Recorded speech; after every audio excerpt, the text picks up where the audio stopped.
Freedom,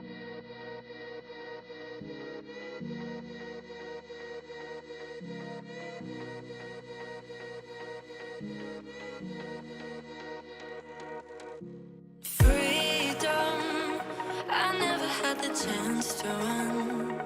Leave behind the said and done. Figure out what's to come. Reasons, all the bigger things I can't ignore. I'm not getting what I came here for. Gotta get ahead of something more.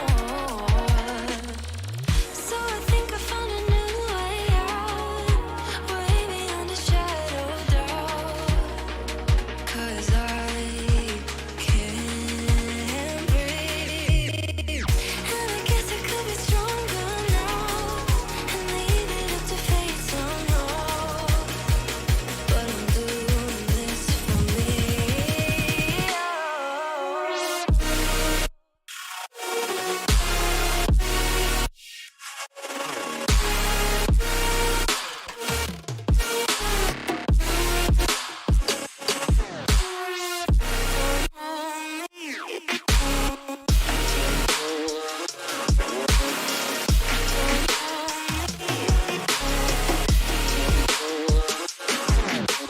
Give it up, baby, I'm not fooling anyone. Always going on and on. Can't you keep it to yourself for once? Oh, I think I found a new way out, way beyond your shadow of doubt.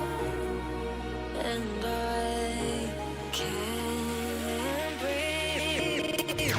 Oh, I hope you're keeping count of all the times you let me down, and all the things you said out loud, the bullshit I could cry about.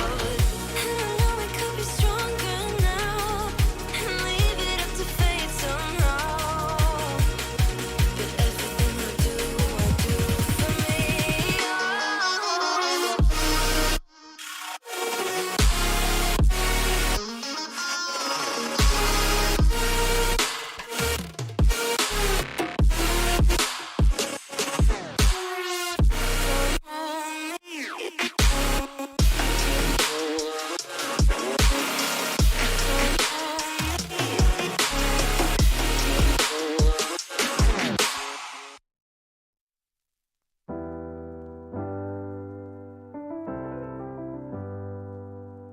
I get lost sometimes and I can't seem to find a light between the walls I built for myself right in my mind.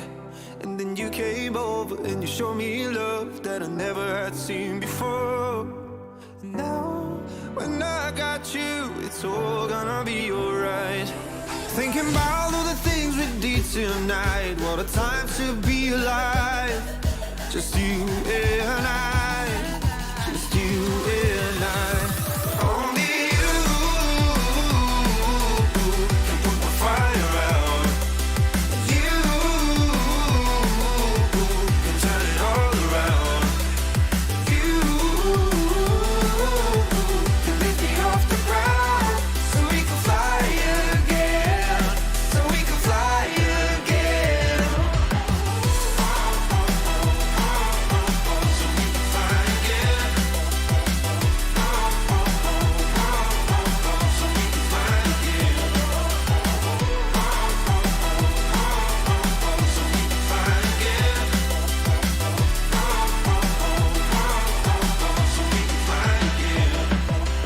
I've been trying hard not to go out of my mind.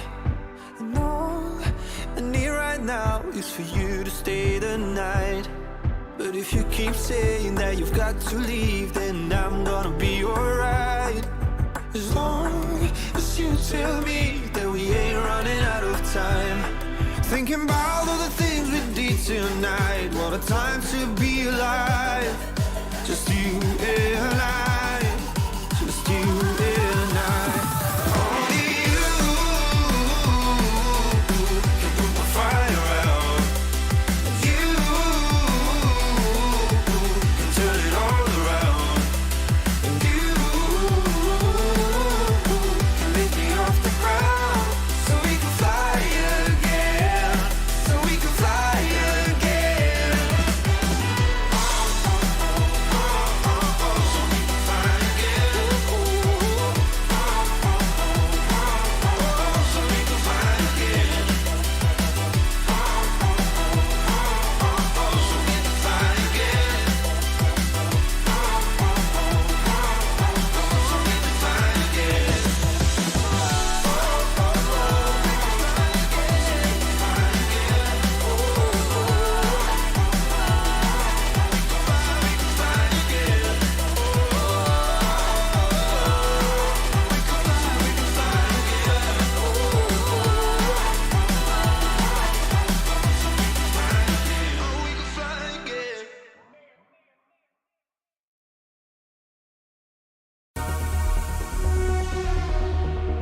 traveling near the speed of light do decay more slowly than stationary particles. As strange and counterintuitive as it seems, time dilation is a law of nature.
ladies and gentlemen, and welcome to a sunny Germany here for the Oscherslaben race. 4 races left this season, and we hope to get 3 drivers in the lobby by the end of the tonight. DJ, Phil, Little Leach, and Stelsoft, we hope to get him.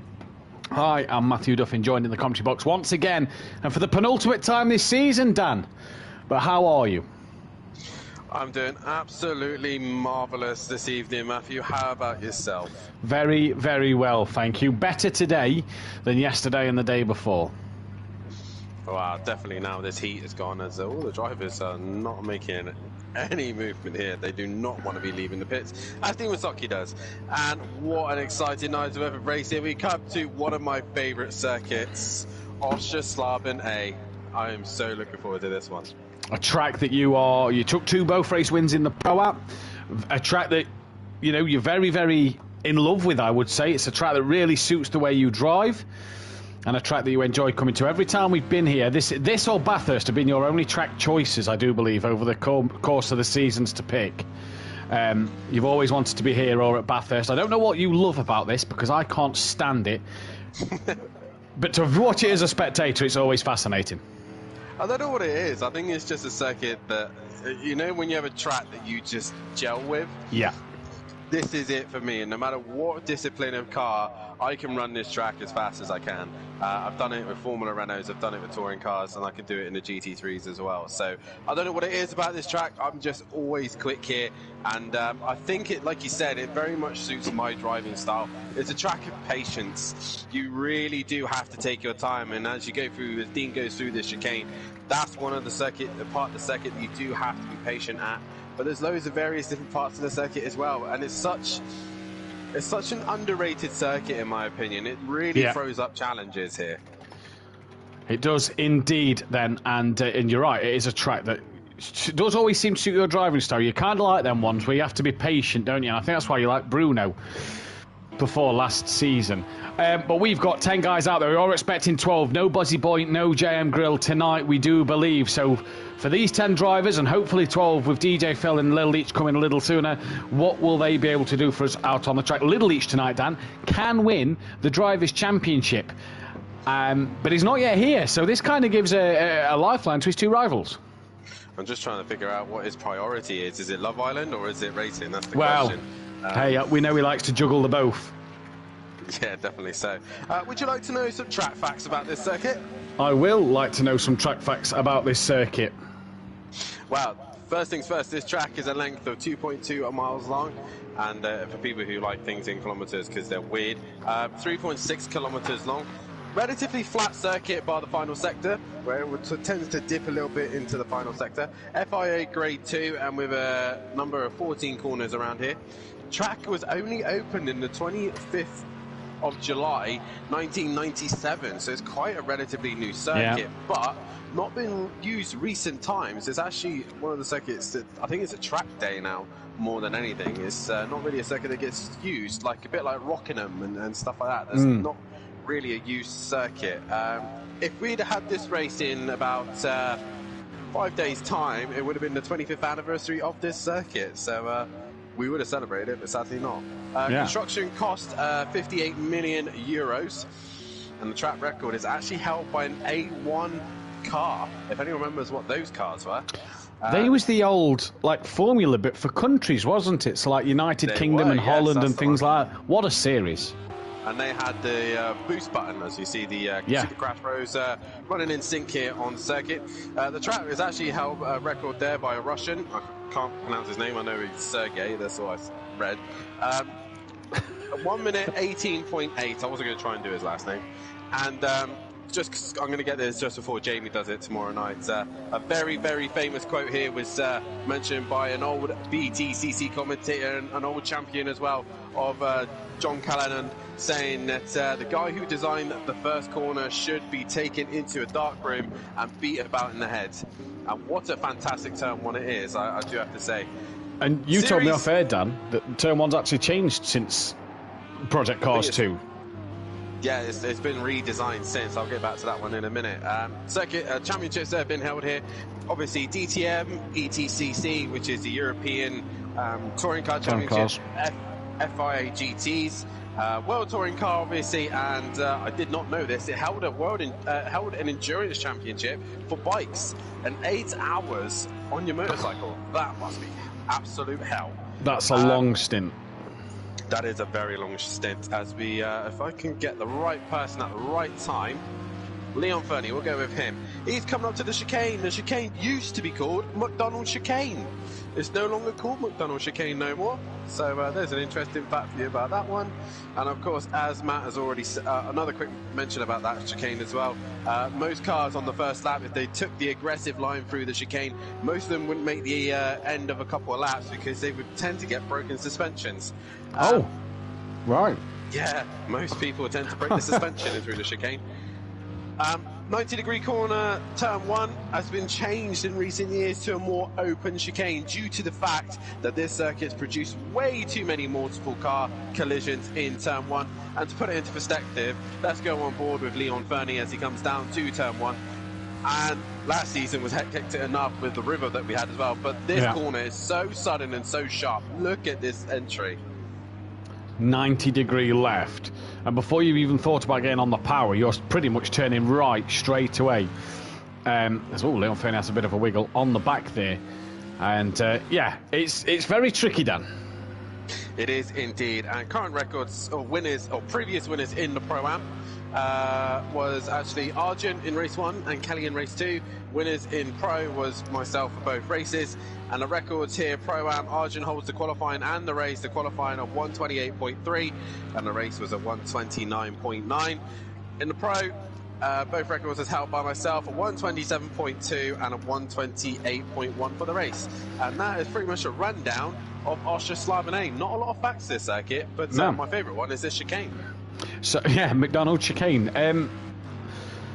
So then, will them records be broken tonight? Will Kieran Argent's records be upstandard? Will anybody be able to break them tonight? At the minute, it's the 2 Super Crash Bros and Smithy. 3 Audis leading the way at the moment, as we do have Little Each in, just awaiting DJ Phil then tonight, that are doing the business so far. And if you are Shane, Smithy and Brint, that is currently decent pace. Say the next 2 closest cars are 2 Mercedes-Benz. And we've gone from a track that last week, Dan, really suited the Mercedes. Yes, the weather wasn't kind for the Mercedes, but really suited it. To a track here where this car and the Ginetta could be an interesting talking point. More importantly, this is an interesting talking point. I've totally forgot about this. The pit entry. It's so long. If people can see on the screen themselves, there's a red line, and on that red line, that is the pit entry and exit. Bryn doing a fantastic job of demonstrating, but it's such a long pit lane. Very long pit lane. And not only is it a long pit lane, you're on the limiter for what feels an eternity, because just as you pull off the track and go into the pit lane, before you start to turn the corner, you're hitting the limiter to get yourself into the pits. And you just see on the little map, I don't know if you guys will be able to see it on screen, but there's like an orange line going across just where the corner sort of turns on that red line. And you hit the limiter pretty much where that orange cone is by the blue barrier is the pit limiter, and you're nowhere near the garages, so you've got a long way to go on that pit limiter.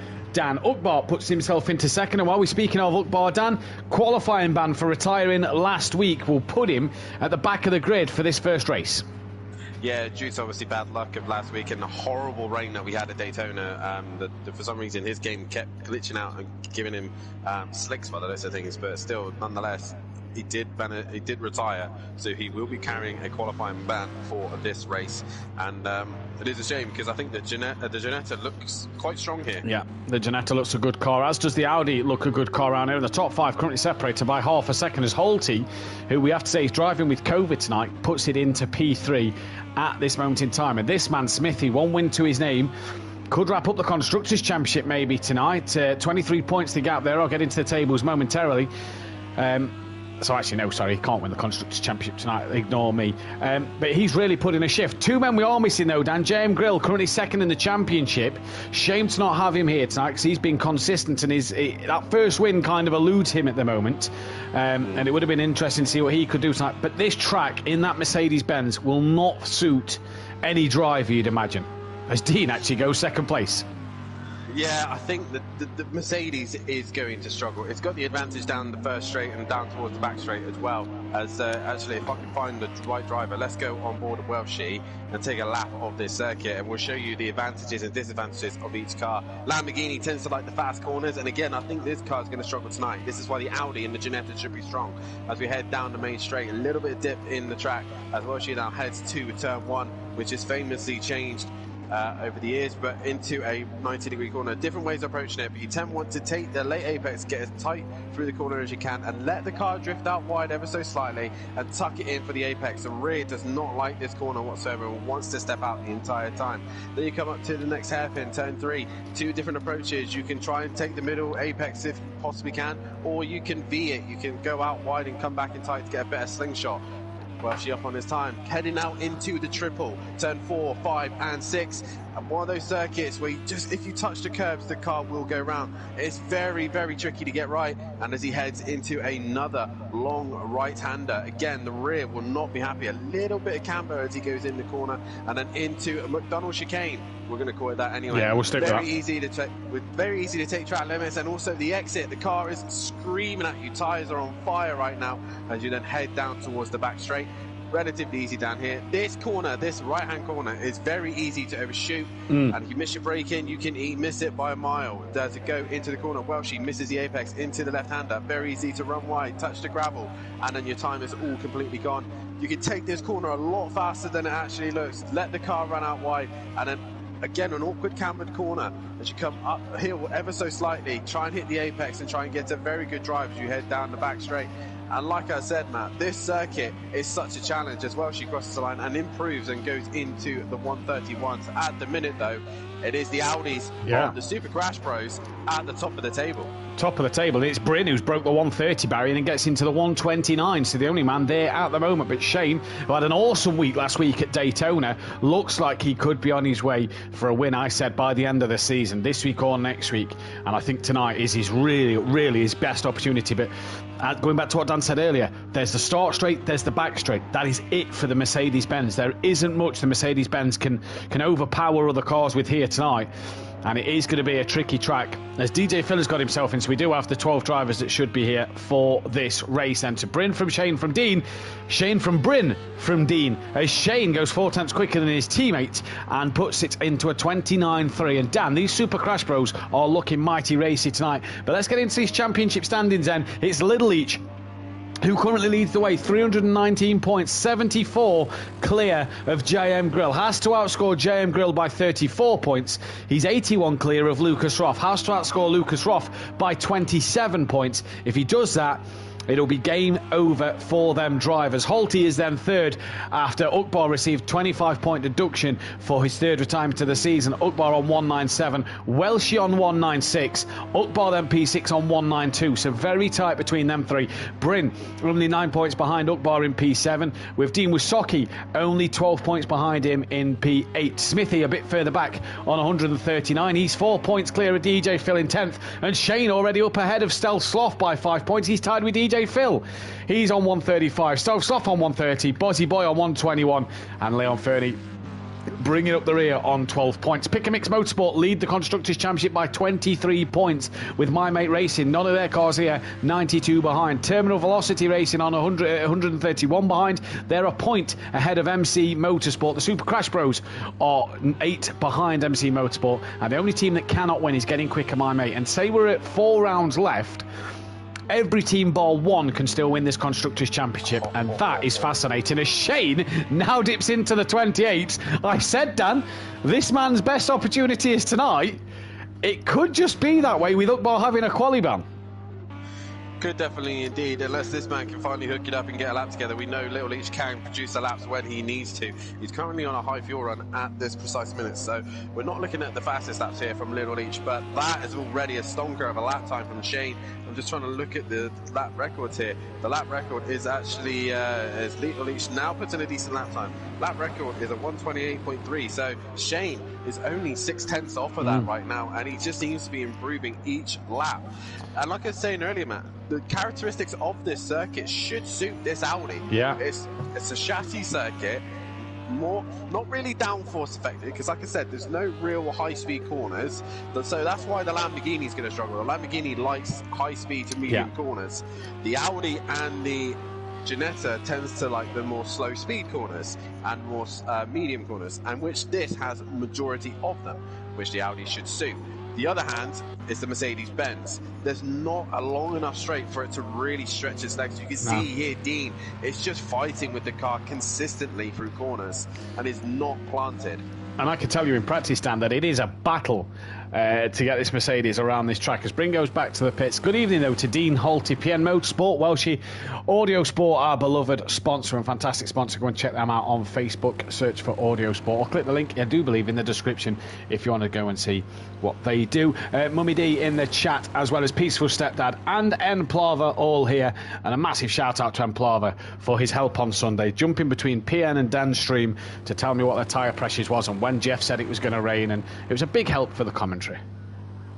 I just drove. Every now and then Plava used to tell me, show me the tyre life. That's what he told me. But nonetheless, I think tonight is going to be a very interesting night. I think it's going to be about who can stay smooth and consistent. DJ Phil Crystalline goes P6, so he's finding time out there. I don't think you're going to get a driver that's going to win this race that you might expect to win the race.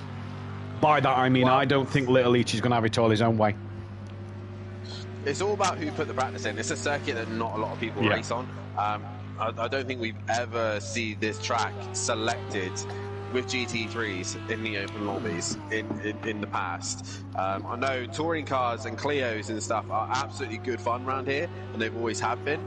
But with this kind of circuit, I think you don't get many people open a lobby here because people detest this track, and I don't know why. It's absolutely marvellous here. There's no Donington Park. Well, Donington Park isn't I have no comment on British circuits. I don't tend to do well on them. No, you don't tend to do it. Oh, that's not good to see. But Bar Silverstone is the only circuit that I tend to do well on, and I think Silverstone is dull as the shore. I couldn't agree more. 23 people watching, 8 people have hit that thumbs up button. Guys, girls, hit that thumbs up button. Press the bell to be notified. And don't forget to hit the big red subscribe button. If you are new to the channel, join Dan Davis and Jamie Brazier in the commentary box tomorrow night for the pros around this circuit. It's Dean in the comments. Game crashed, so he should be back after the game reloads. He's got plenty of time because he's got this whole 2-minute warning and he has the whole of qualifying, but obviously he'll want to be back in towards the end of the practice. Even if he doesn't get a lap in, he'll want the full 10 minutes here, Dan, because you have to say track position is key around here in qualifying. Yes and no. Okay. I think track position is key, but at the same time it's a short enough circuit that you can make space. You can. It's not a long track. It's not like a Bruno where it takes like 2 minutes to get around.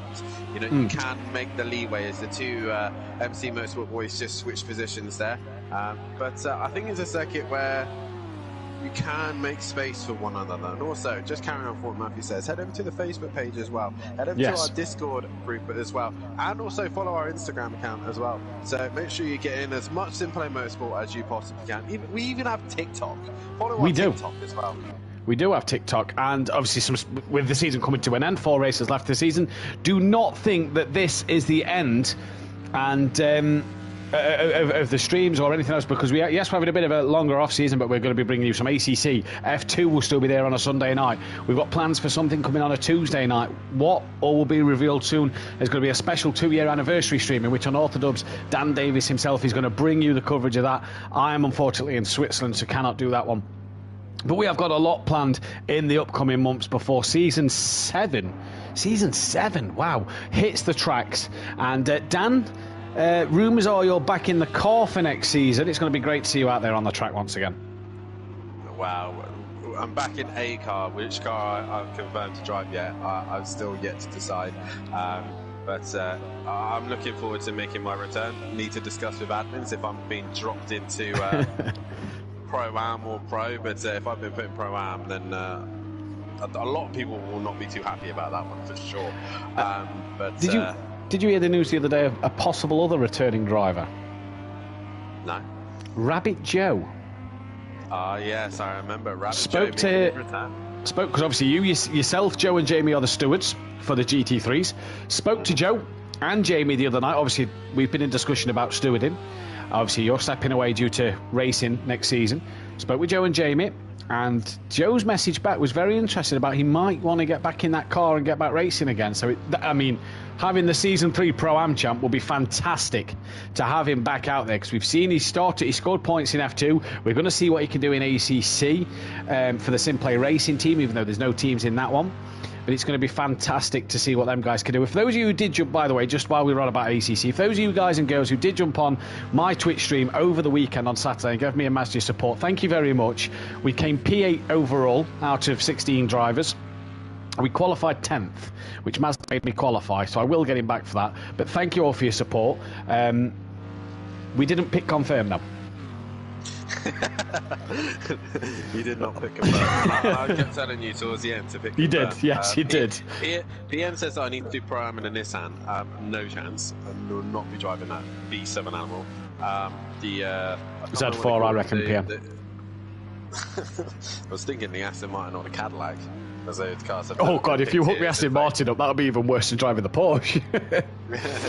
The other reason why you didn't win last night. Oh, here we go. Holty's coming into the pit lane.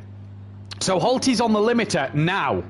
Look how he's just turned his limiter on. Look how far Holty's had to go. Ignore them. Ignore those signs. Yeah, ignore them second signs. It's the orange cone that you saw just before he came into the pits. Holty is now... Look how far he has to go before he even reaches his pit box. This is insane. This is a very, very long pit lane. And I feel sorry for Bryn, because his pit box is right after the tyre wall. Yeah, the tyre wall sticks out a little bit, and you've really got to hook it in and get it turned in. Well, I don't feel sorry for Bryn is... Look at that, Dan. 1 and 2, the Super Crash Bros. Can they convert it now? That is the question. As we say, good evening to Charlie Norcott in the chat. Yeah, Charlie Norcott and Michael Benbridge as well, who says, come on, Shane and Bryn. So I believe, I don't know if I'm right with this, Michael, Shane's brother. So great to see the support from everybody in the chat for Shane and Bryn. Will they get pole position? As I've just had a message here, Dan, from DJ Phil. Dan can team up with me in the Porsche if he gets put in Pro-Am. There you go. There's a contract on the table for you.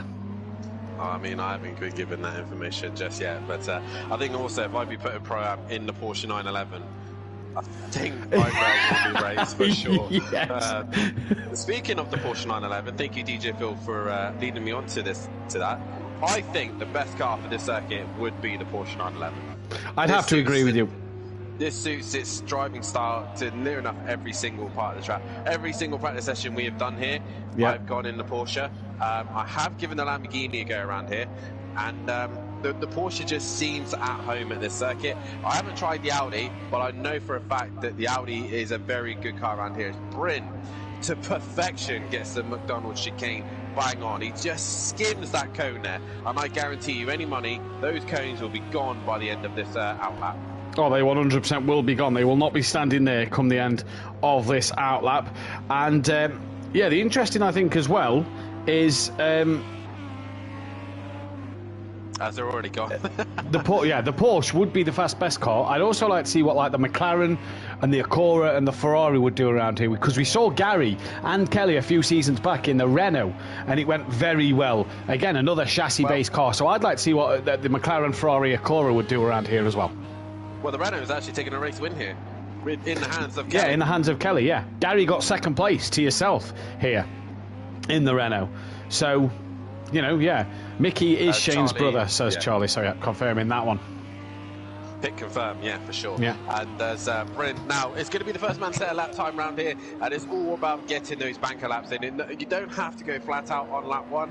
It's just getting a lap time on the board. May not be your best, but at least get one on the board, because you know throughout the night you could be gaining more and more time. And like I said, it's just minute seconds that you can find here or there. Braking maybe too late is probably another thing that a lot of drivers tend to do here. They brake very, very late, and then they miss the apex of corners, miss everything that they need to be hitting. Is Bryn to perfection once again, showing how McDonald's chicane should be handled. And I love calling it McDonald's.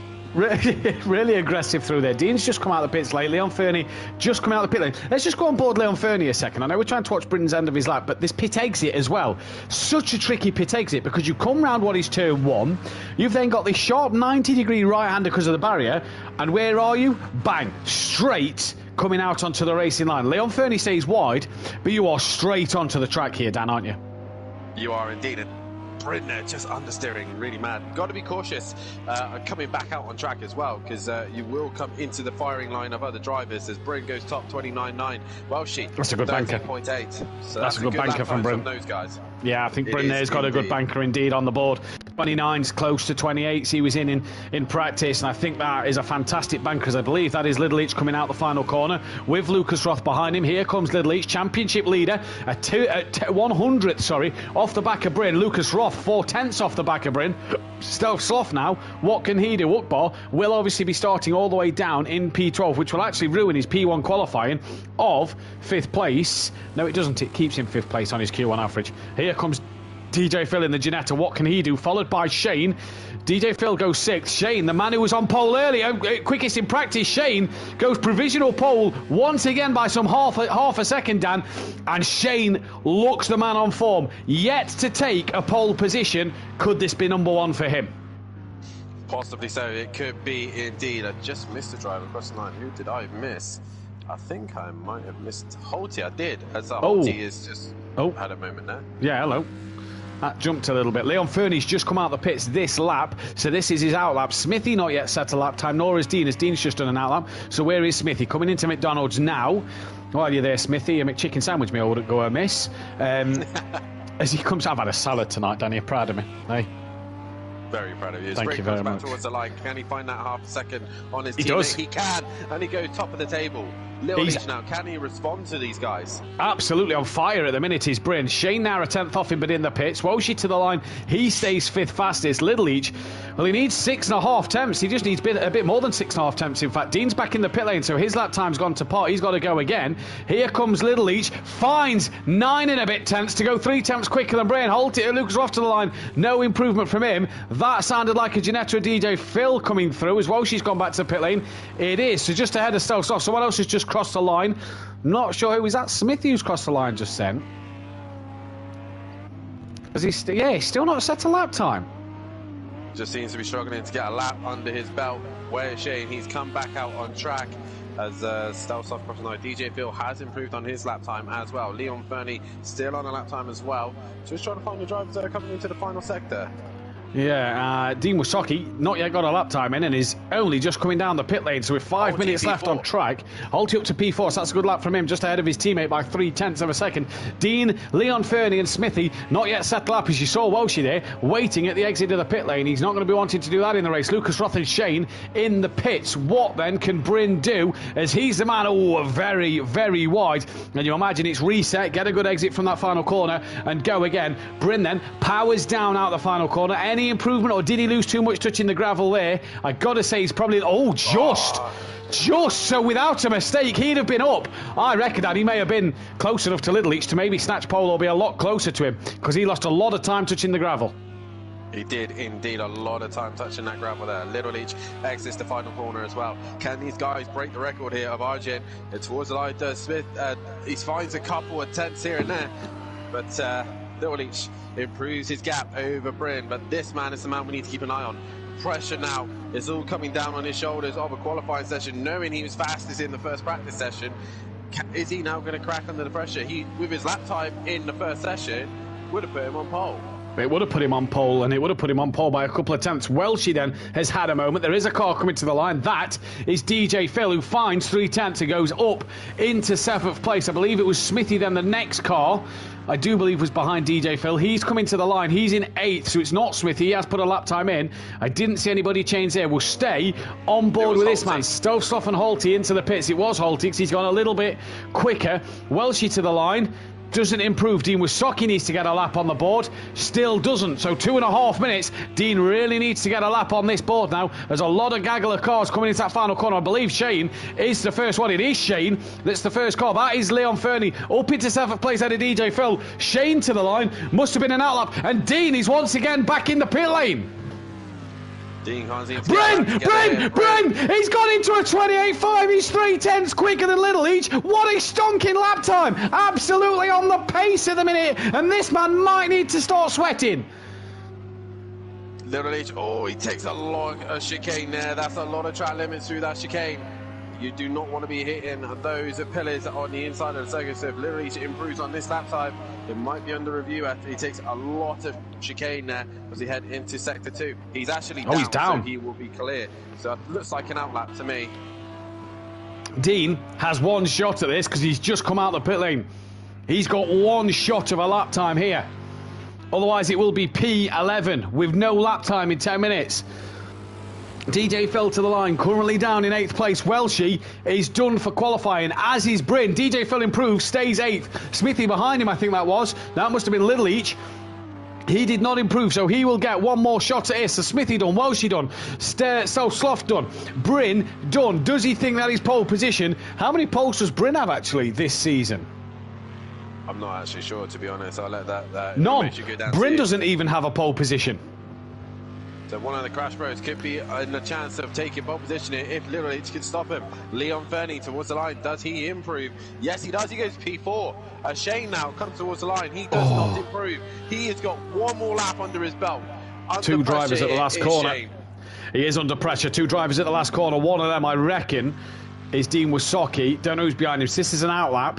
And that then is Holty behind him. Dean has one shot at this. Holty will have one more shot at this. Stays P5. DJ Phil and Little Each. And I tell you what, Little Each a bit close to DJ Phil. That could, maybe one mistake from Phil, ruin Little Each's lap. And this is the onboard view of Little Each at the moment. What a qualifying this is if you're a Super Crash Bros fan. Into the right-hander. Get it bang on. And look at Phil. He's just run that little bit wide. Stays on the grass. Returns to the pit lane very, very quickly. Phil's done in P8, Dan. So it's all down to this man. How will he exit these final two corners? Was very cautious on the power coming through the last couple. Qualifying complete. Misses. No. Manages to pull the apex back in. Little Each to the line. Needs just under 0.4 of a second to take pole away from Bryn. Doesn't do it, so Bryn at the minute still on provisional pole. It's all down to Shane in the background then, who is just behind Leon Fernie, but a bit far enough behind that if Leon has a moment, Shane could avoid it. Leon Fernie looking for a front row start, maybe looking to up his second row start. Currently P4, looking to improve that even further. Here comes Leon Fernie to the line, misses the apex by a mile. On the power now, though he goes. Can he improve here? Shane the man to watch as well. No improvement. Leon Fernie. Shane! Nothing. No improvement. Dean Wasocki then.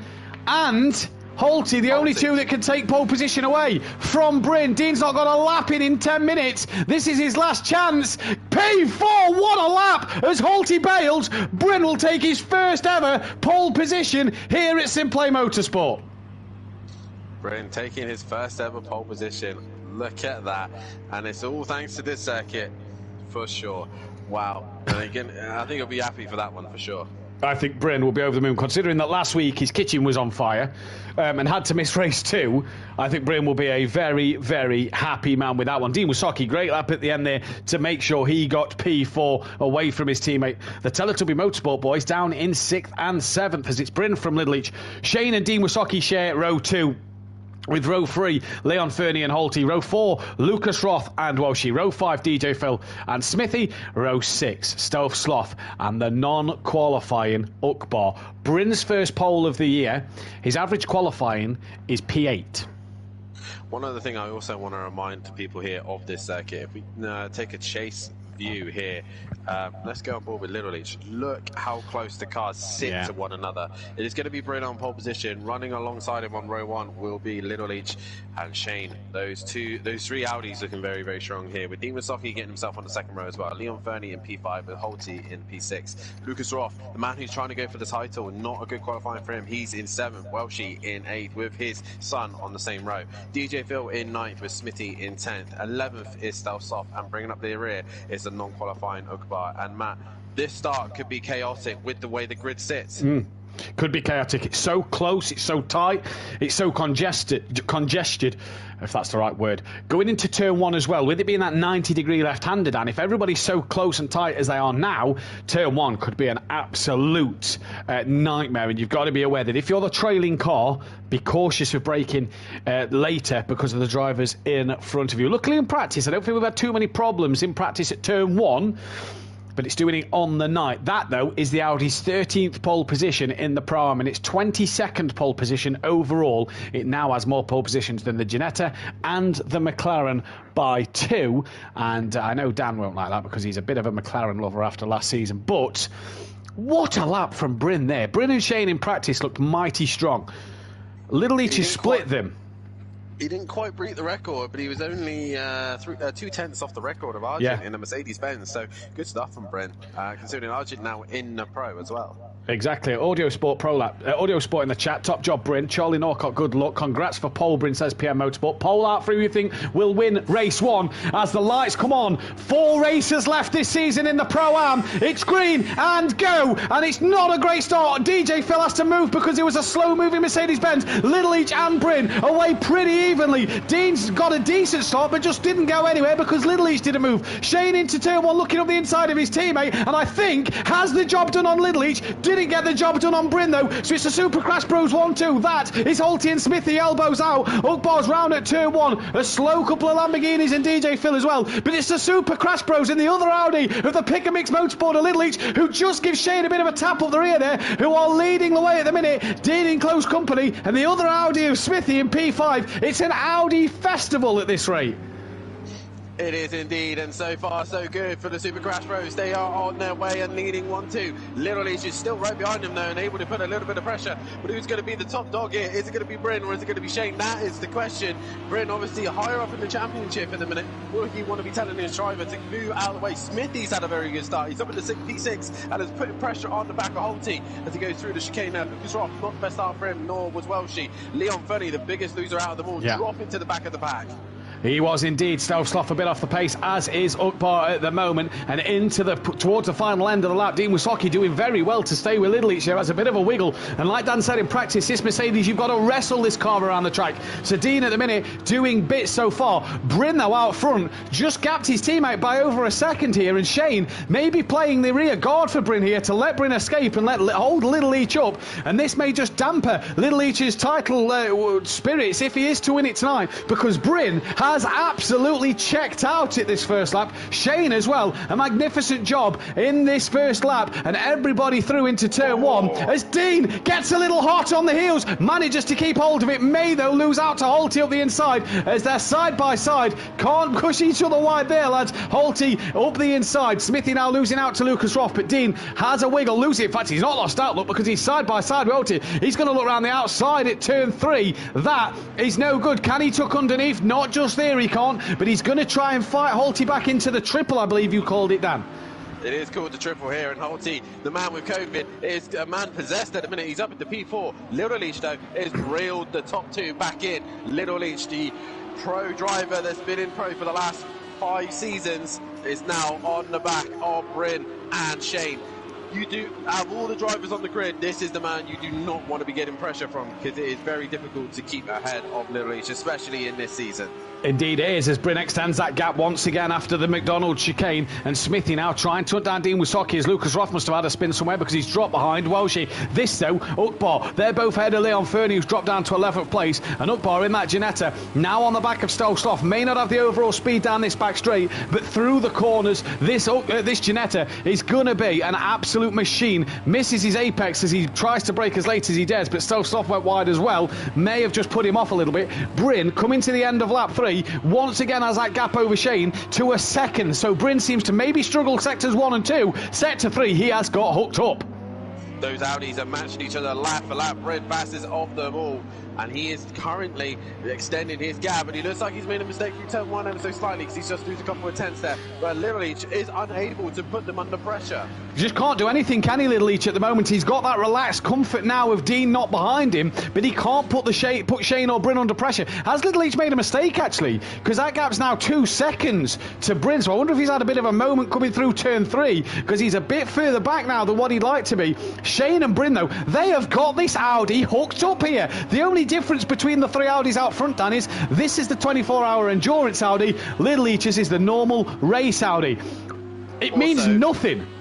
Also to mention as well, race record already smashed by these two. Also, Little Leach breaking the record as well. The record was a 29.9. These guys, 26, a 29.6 and a 29.7. These guys are already smashing the record. They have got this Audi hooked right up. And this is the Bryn we saw at the first part of this season, Dan. Dominant, winning races, putting pressure on drivers. This is the Bryn we saw at the first part of the season, who's got his teammate right up his gearbox coming to the end of this lap. So did he make a mistake through the last part of the track? He's a bit wide at the final corner. Down the start straight he goes. Shane, he's led a few laps before. He's now going to put his teammate under a bit of pressure.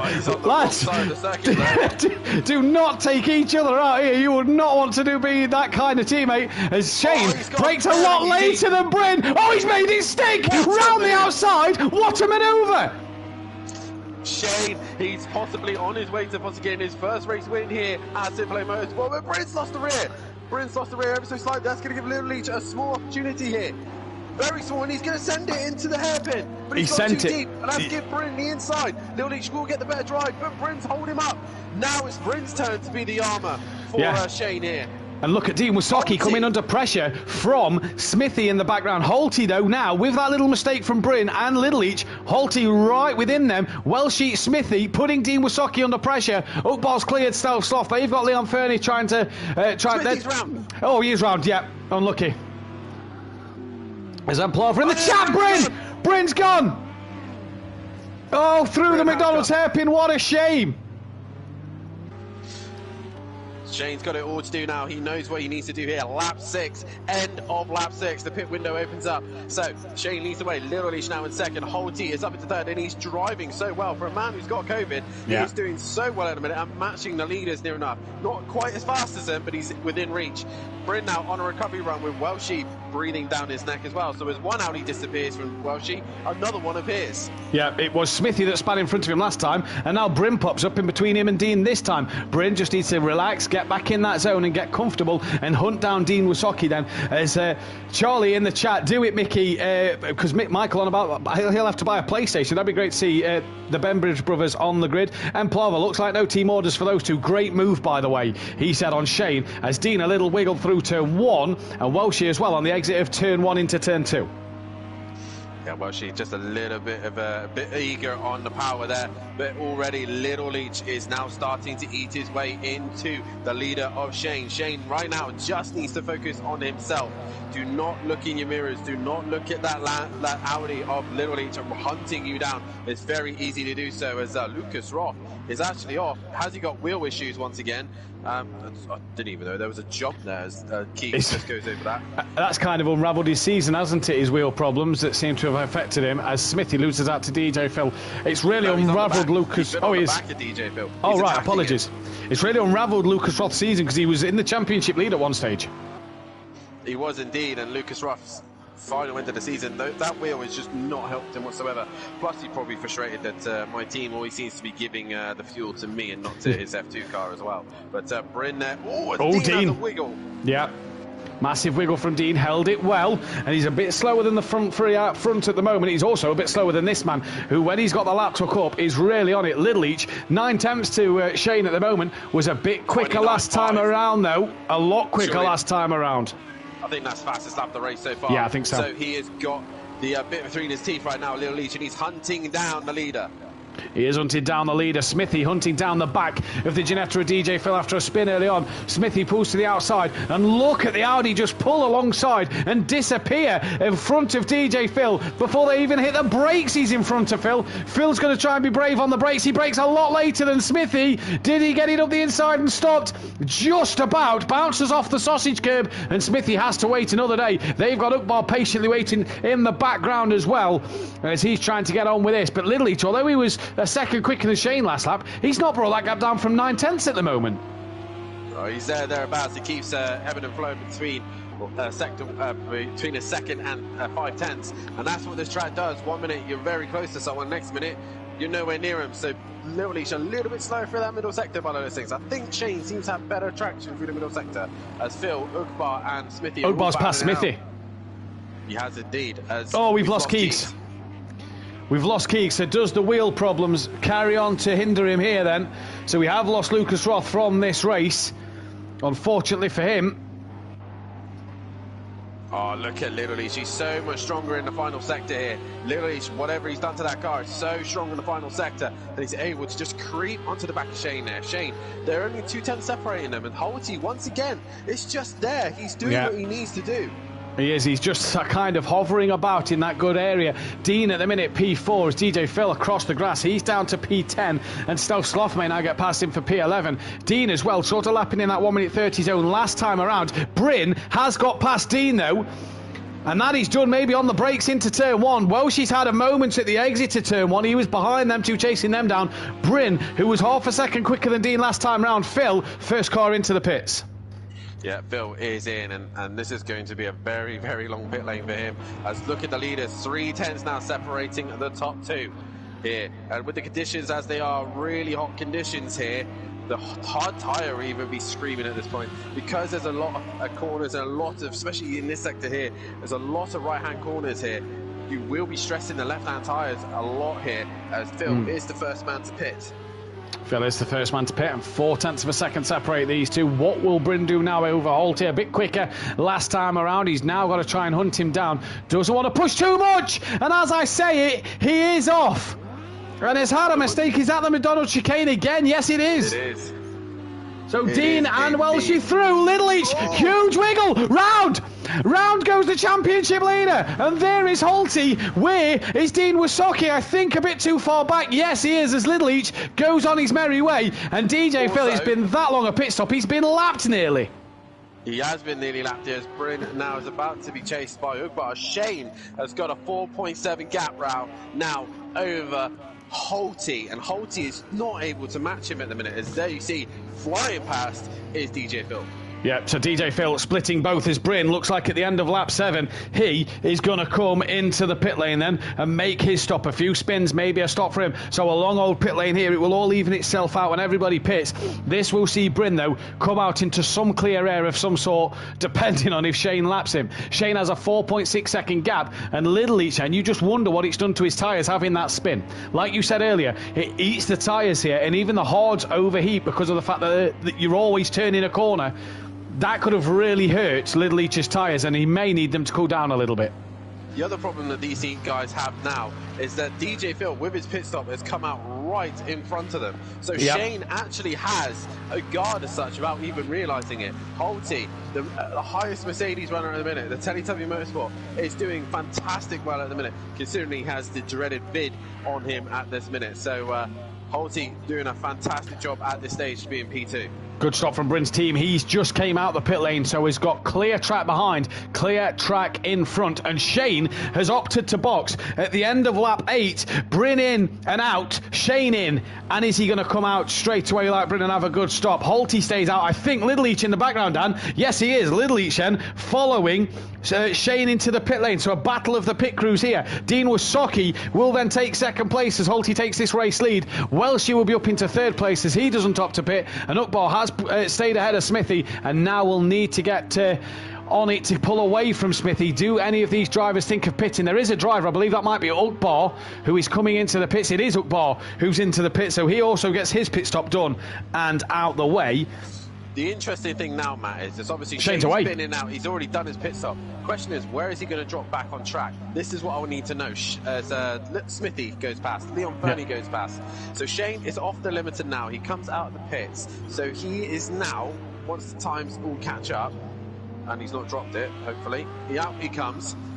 So the times just adjusted, 27.4. So I reckon Holty was 4 seconds ahead, so it's about a 32 second pit stop. Yeah, Holty 4 seconds behind. I agree with you. I think it's a 30. Yeah, around about that. Another thing for Shane here, Dan, in his advantage, look, Little Leach behind Stealth Sloth coming out the pit lane. Shane ahead of Stealth Sloth. So Little Leach has got to clear Stealth Sloth. He's already 9 seconds behind Shane. So Shane's had a good stop then. And he's on the back of Leon Fernie for position. Don't forget the back markers don't even have to come out of the way. Is Michael Bembridge in the chat? Come on, bro, he's saying. They are all behind him for this first race win. And I tell you what, we love a new race winner, don't we? We absolutely love it. And we said last week, as Holty's into the pits at the end of lap 9, we said last week that Shane will win before the end of the season. Tonight's his best chance. And I did also say that this circuit would be the circuit that the Audi would be the strongest. Dean Wasocki opted to do his classic Dean Wasocki decision and stay along. Welshie also into the pits as well. If we're right, Holty, if he has a decent pit stop, he'll be in and out, back on track, and he should be around 4 seconds behind Shane. But it's not the quickest stop here. Off he goes. Shane now exits the final corner, and Holty is only now just coming towards the end of the pit. There goes Leon Fernie, there goes Shane. You see to the right hand side of the screen, Shane back in the net lead of this race. He's right on the back of Leon Fernie as well. And as Holty's still got to negotiate turn 1. The question is, as Smithy's just come out side by side with Leon Fernie, where's Little Leach to Holty? Because Little Leach was a couple of seconds behind Holty before Little Leach pitted. Little Leach still hasn't done Stealth Sloth yet. Smithy holding that inside line over Shane, battling for position. Leon Fernie and Shane and Smithy haven't pitted yet. Neither has Stealth Sloth. Holty out ahead of Stealth Sloth. 3 seconds that gap to Little Leach. Shane to Little Leach, 8 seconds, but he's losing a bit of time here, sat behind these cars. Right now, Shane needs to be patient. He really needs to be patient. He's got track position to the other guys. He knows the cars in front of him have to pit. So even though he's losing time, he has to be patient. He can't force anything. Smithy, also being Little Leach's teammate, he will be trying to hold Shane up as much as he possibly can within the rules and regulations, obviously. And Stealth Sloth has been passed by Little Leach, so Little Leach is clear and free to try and hunt down Holty. But again, Holty's got 4 seconds. Shout out to Holty. Yeah, fantastic. He's got the dreaded big COVID.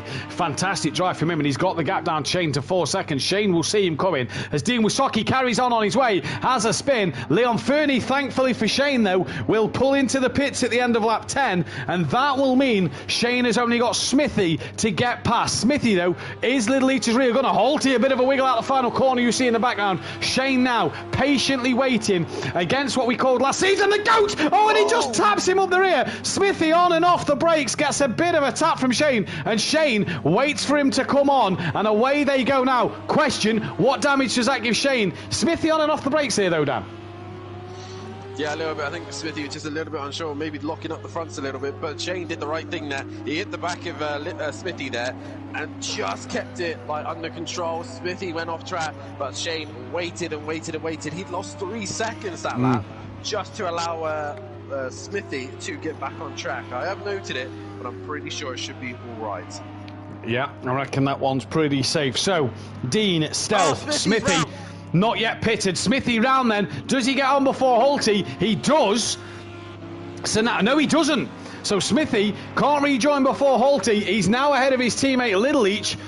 The question is, what damage does Shane have? That is Leon Fernie getting up the inside of Ukbar, and that is for P8 as Bryn trying to get past Easter as well. And Ukbar wide. Bryn, thank you very much, Ukbar. I'll have that inside line.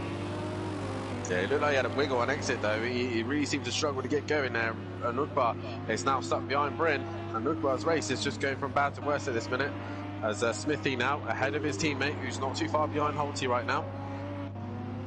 Yeah, will Smithy come into the pits this lap? He has done. So Smithy is coming into the box, and probably rightly so. He's had a tap from Shane and a bit of a spin on his own, and he comes into the box. I think Stealth Sloth as well is in, which means Dean Wasocki, the only man not yet to pit. And he's doing that Dean Wasocki tactic again, Dan, and we reckon about 27 seconds. That's going to put him P4, which is where he was after Bryn's spin. I reckon it's 32 seconds. Either way, he's be behind Little Leach. Yeah, he'll be P4, won't he? Shane first, Holty second, Little Leach third, Dean fourth. Because the next car is Leon Fernie at 53 seconds. He can't hesitate. He will be 5 seconds ahead of Welshie at this stage. If he makes another mistake, Welshie will jump in. Yeah, and this is something Dean's done all season. I think it's something that Dean's got to learn of when to box and when to react to other drivers. And he's not doing it at the minute. Shane, just a little slower than Holty on that last time around, as Ukbar is behind Leon Fernie, and I think that was Bryn. So Bryn's got past Leon Fernie as well, and Bryn now gets past Smithy in the pit lane. So Bryn back up to 6th after a few spins early on. Holty's brought the gap down to Shane by quite a dramatic amount as well, as Leon Fernie has just disconnected. Disconnected, yeah. So that could be a quali ban next week for him, and well, he'll want to prove that one, Dan, because at the minute that will be another 25 points deducted from his championship. Yeah, and also to the constructors as well, and Dean will not be too happy about that one for sure, after Dean's been trying to score as many points as possible this season, and Holty and Little Each now starting to bring the gap down to Shane. Shane had a poor lap at 33, Holty comes around at 31, and Little Each still in the 29s. More importantly, Smithy now is also looking to make a move on Ukbar on track. I think Shane might have some front-end aero damage, Dan, and maybe getting affected from that after the shunt on the back of Smithy. Or possibly so. It's a difficult second to overtake. So it's actually Little Leach has passed Holty in turn 1. So Little Leach has already dispatched a Mercedes-Benz. Now can he hunt down Shane? It's a long 10 laps here. And what damage has Shane got to the front of the car? That is the question. Yeah, what damage does he have, and can he manage it? Can he defend from Little Leach as well? We saw Little Leach earlier pushing and pushing and pushing. Did he speed in the pits and get DQ'd, says PN Motorsport in the chat. Not quite sure who you're on about there, PN. But either way, maybe so, but he'd already made his pit stop, so I'm not too sure. Oh, Smithy! Just touching the curb there. That curb is lethal. It's like a solid piece of rock or something there, and it just bounces the car over the place. Once again, that comment I was making about Welshie, he's starting to bring the gap to Dean, and Dean's tactic isn't working at the minute. It's not he's working. Not extending the gap. It's not working at all. Classic Dean Wasaki. Wipers on, yeah. Wipers on. And it wouldn't be a Dean Wasaki race without his wipers going at the minute, as Ukbal has Smithy on the back of him after Smithy had a little moment early on. So Dean from Shane, from Little Each from Holty, and Shane down in the 31s once again here, Dan. Little Each only in the 30s, Holty in the 32, so is Holty just starting to struggle a little bit. But at the minute, Shane losing time to Little Each. But only 0.8 of a second. That's going to take Little Each a bit more time than he'd want to get ahead of Shane. Smithy, though, on the back of Ukbar here. A fantastic battle. 27 people watching, 12 likes. Let's get as many likes on this stream as possible. At least 20, especially if Shane can win his first race. But he's got a 2-time Constructors winner hunting him down. Current grid at the minute on lap 14 as Dean Wasaki leading the way, the only man still yet to pit, and P2 is currently Shane, hopefully trying to go to his first race win here at Simplay Motorsport, but he's got the pressure of the 2-time constructor champ of Little Each in P3. P4 is Holty, who's just made a mistake, and he's just got back going again, so he'll regain that P4 position. Quite a way back now is Welshie in P5, but P6 is Bryn, after taking his first pole position here at Simplay Motorsport. Has not been the start for him to the night, as Ukbar is in P7 and trying to stay ahead of Smithy, who's putting him under massive pressure. Stealth Soft currently in 9th, and he's got a fight with DJ Phil. And your current retirements at the minute is Leon Fernie and Lucas Roth as well. But how long does Dean go with this strategy? Welshie just needs to pump in decent lap times, but actually Welshie's lost some time here. He's 43, 44 seconds behind. So as he had a moment like Holty and gone round. Lost a lot of time to Dean Wasaki there, hasn't he? So very interesting to see. 1.5 seconds though separate these two. And this for the net lead of the race, really, Dan. And we start lap 15 for these two boys now with Smithy up the inside of Ukbar. And that's a good move from Smithy there. No. That's not an overtaking opportunity there. So Smithy done a very good job of overtaking there. And on his way now to try and hunt down Bryn if he possibly can. I was honestly going to give a shout out to Ukbar coming through the pack in this race tonight. And he just hasn't, has he? No, he hasn't. He's just not been able to attack the car as much as he probably wants to. Probably too much suspension movement in the Ginetta. It's a little lead goes deep a little bit, but he can recover. He will get a good exit out of the corner, and Shane, as I can see there, Shane runs wide. Little Leach gets a better drive, and actually Little Leach gains out of that. Yeah, he does gain, and I think Shane does have some front damage to that car because he is struggling. Another man struggling there. Look, DJ Phil, is he trying to put down the back of Stealth Sloth. And I thought these Ginettas would come through the field, and they just haven't in this race. Dean, though, towards the middle sector, to end the middle sector, should I say, and on his way to start lap 16. Will he pit this lap? That's the biggest question, as Shane now really starting to come under some pressure from Little Leach. He is indeed, but I think the problem is Little Leach, the closer he gets to the back of Shane, the more he'll get affected by the dirty air. Yeah. Dean's had a moment. he's been very slow here. He's done. He's got 11 seconds, but he did have 18 seconds to the guys behind him. So across the line, he does a 38.7. So yeah, he's had a big moment somewhere. If he's had a moment this lap, why has he not brought it into the pits? There's Mao Damo in the chat. Evening to you, buddy. Nice to see you here again this week. Lap 16, Dean Wysocki has started. Smithy still ahead of Oakbar and pulling a little bit of a gap. But this for the net race lead here as Little Each gains 9/10 of a second on that last lap to Shane. Shane's car maybe just getting worse and worse with that damage as the race goes on and just has to hang on over Little Each. Little Each just so much more confidence through 1 and 2. The thing though is that Shane has got a track advantage. He is the lead car and it is very difficult to overtake it. You really do need to have a leg up on the car in front, especially probably the best overtaking opportunity is the dreaded turn 1. But right now, Little Each has to play this smart. The years of experience under him here at Simplay Motorsport, he will know exactly how to handle this situation. And Shane started this season and he's off! He's off at the triple! And for Shane, you have to feel so sorry for him because he's not put a foot wrong until that moment, and this man has the net lead of this race. And I was just about to say he joined at Circuit of the Americas early on in the season, and now he's down in 3rd. This is something he will learn over the years. He will learn to deal with the pressure. But I tell you what, Shane has put on a fantastic show, but it's still not over. We're here at Oscherslaben, the home circuit for the Audi, and it can still make a mistake here. Little Leach can touch the grass. We've seen him do it before earlier on in the race. Anything can still happen. The race is not over as Bryn's gone round now. He is round. Was there another car near him there? It was Welshie, so I wonder if there's contact made, or was that just Bryn losing it on his own? I don't know, you know. Has Welshie just made contact with Bryn then? Well, he's given the position back. Yeah, so either way, whatever would have happened, it would be cleared now because he's given the position back to Bryn. Well, I tell you what, Bryn flying then in this second half of the race. Really closed in on Welshie. That has really helped Dean, who is still not pitted yet, by the way. He still hasn't pitted, no. He's going to go as long as he possibly can, which will benefit him and just keep him P4 at this rate. But you say Bryn's going fast at the minute. He keeps making mistakes, though. He keeps touching grasses and curbs, and he just keeps making slight mistakes here and there. So Bryn just needs to keep it together. Welshie does the same. There, just goes wide. These two have not left each other alone all race. No, these two are having a cracking battle, and it don't matter whether it's for 10th or 9th or 1st and 2nd. These two battling hard, and Dan 12 started this race, let's not forget, so the top 6 cannot qualify for race 2, which means only 4 drivers will be able to qualify in race 2.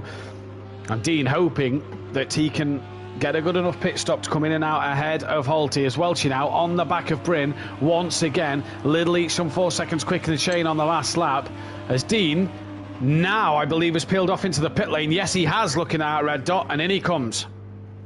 He does indeed. More likely we go back to Welshie and Bryn there as they now head to the triple now. Dean is in the pits. He's going to lose out to Little Leach, Bryn, Shane and Holty. And I think Bryn, with a big wiggle, manages to hang together as now everyone's managed to pit under the correct window. Indeed they have, and Bryn just touched the grass a little bit there, so there goes Little Each, there goes Shane. Dean Wysocki not yet on his way out of the pits. Here comes Holty, he's gone past him. These two are just a bit too far behind, but Dean has been stationary for quite the while here, Dan. He's turned his wipers off. What's he doing? Well, he's obviously he's had his hammer time, and he doesn't need to turn them on no more, does he? Yeah, that is true. Bryn and Bryn! Oh! Big wiggle through the chicane. And it'll be P6. He can't qualify for race 2, but evening to Fiori's mum. So I was reading the message as I was commentating. But Bryn will not be able to qualify, but it's points lost again, and he'll have to catch to the back of Welshie once more. Dean out the pits, and 27 seconds behind Little Each. Yeah, Dan, I think you're right. About a 32 to 35 second pit stop here. Yeah, it is around that. So right now, DJ Phil is looking to make a move on self-stop here. So now they still have passed Oakbar. They have passed Oakbar. I think Oakbar's made a mistake somewhere. So Oakbar at the back of the pack. But a reminder, 12 started this race, so top 6 will not be able to qualify. And at this rate, it is literally Shane, Holty, Dean, Welshie, and Bryn. All of those guys will not be able to qualify for race 2. As DJ Phil's still trying to find a way. Oh! He hits the back of Stealth there. Yeah, a little naughty there, little come off the brakes. PN Bryn is pushing too hard, he says in the chat, and I do get that feeling that he is just maybe overdriving the car to get this place. I wonder if another thing is if he's had a couple of moments, how are them tyres? Because like you said, Dan, go off. They do tend to heat up and burn away a little bit. But saying that, Little Leach crossing the line. He's the only man in the 29s at this minute. But Shane's starting to pick up his pace a little bit. He's in the 30s again. So the top two, really, the only ones in good pace. Holty also just lingering around there as well. So the tyres are coming back. They might be doing a Barcelona a couple of seasons ago. Bit of a heat cycle. Yeah, I believe so. Bit of a heat cycle of season 3 at Catalonia, and the tyres came back to you. And I wonder if you're right, Dan. I wonder if that's the question here, because time started to drop a little bit, and time started to come down, even into Fury's granddad as well. Evening to all the Fury Massey in the chat, other than Fury's girlfriend, who you will see in the chat hopefully tomorrow night, as Fury will be hitting the circuit, as the Mercedes boys will be as the Mercedes boys in Pro will be tackling this circuit, but my eyes will be on the Audis and the Lamborghinis tomorrow night. Kent Biggs, Argent, Overtaker, Imagai, or any of the other drivers try and get some good points here at Oscherslaben. As the final round of the season, we ended up with 4 circuits towards the end of the season, but were very, very different.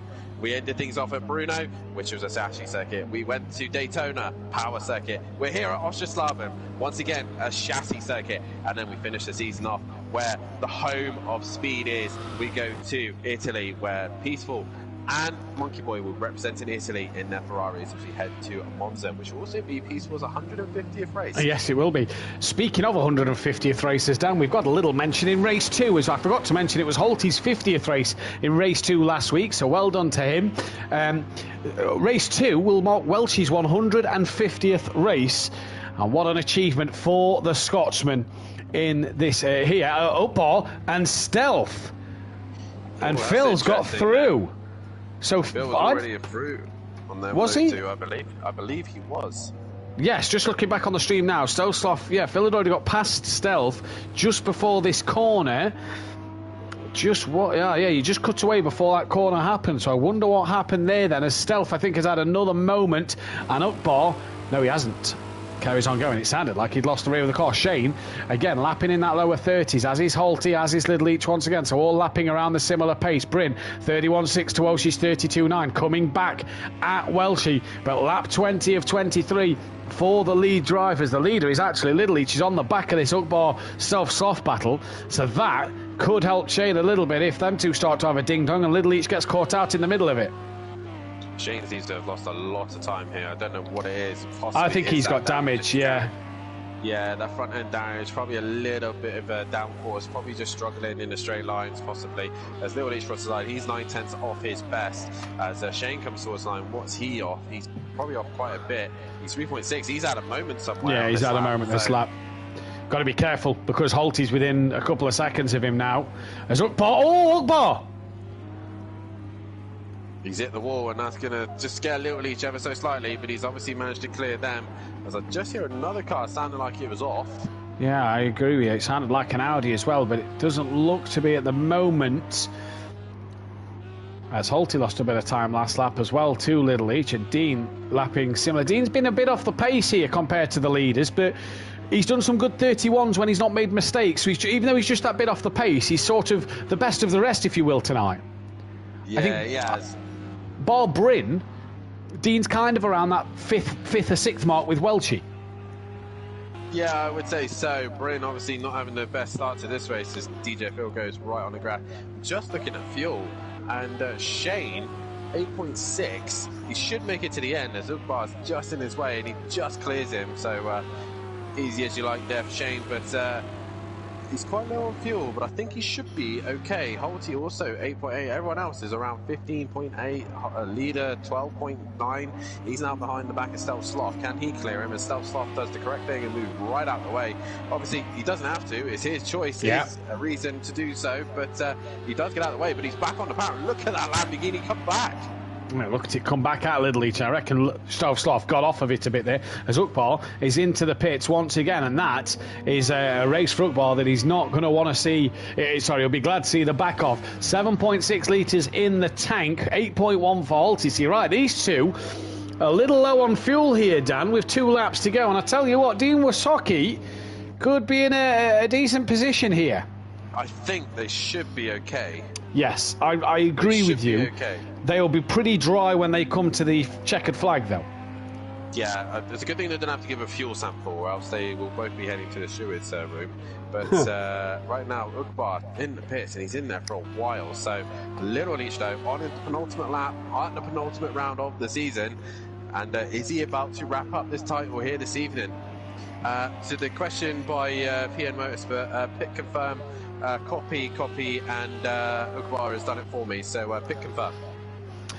Can Little Leach win the championship tonight? And 8.7 seconds clear of Shane at the moment. That increases to 9 now. Shane's just gapped Holty a little bit. That's gone up to 6 seconds, or it's kind of changing from 6 seconds. 4.1 is the gap.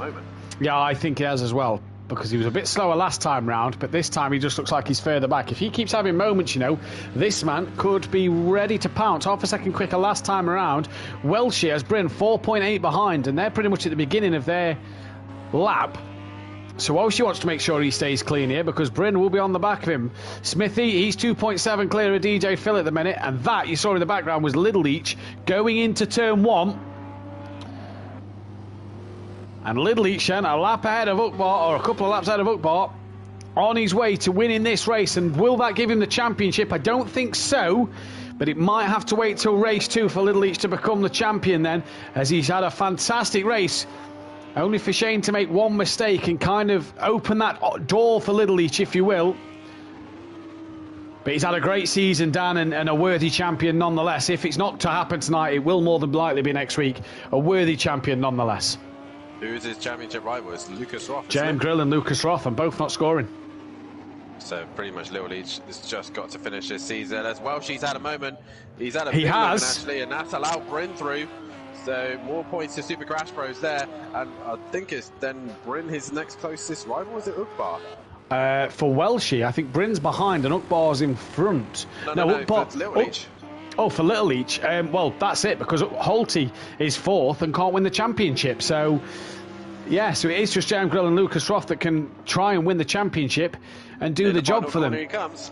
Around the final corner then, and for the first time tonight, Little Leach, it's another win this season. It's a great win here at Oscherslaben A. He'll be chuffed to bits with that. A man who's going to make it 3 podiums in a row and back-to-back second places is Shane, who could have maybe took the top step of the podium had it not been for for that one little mistake which cost him in this race. Ukbar's crossed the line in 10th, and Holty will finish with COVID P3. Dean Wasocki, to say that he pitted long and he did his old strategy and it doesn't normally play out for him, it's not done so bad here. He's going to come home for a P4, which is a decent result for Dean, I reckon. Yeah, definitely so. Dean will be, I would say, somewhat happy with that one. The good points there. He's flashing lights, so he should be happy with that one. He does beat Bryn, the other Audi, who was on pole positions here.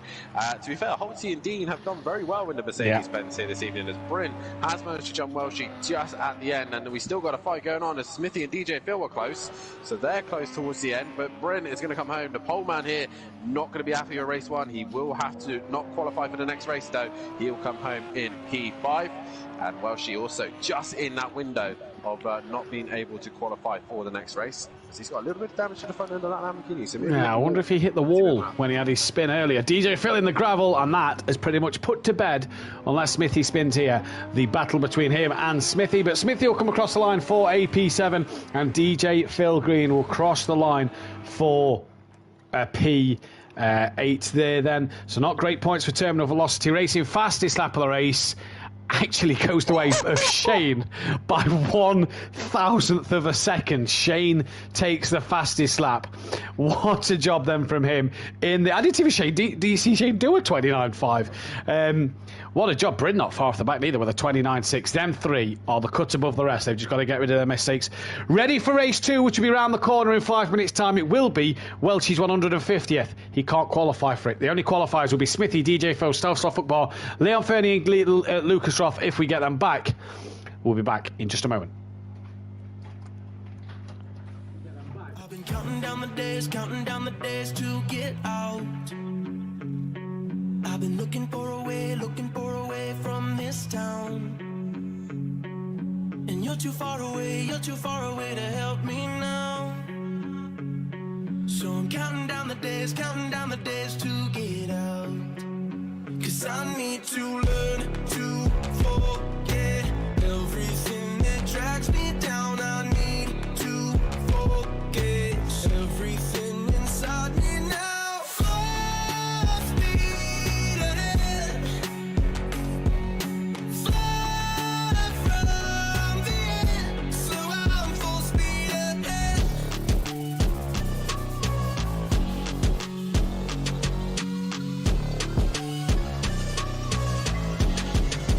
Full speed ahead.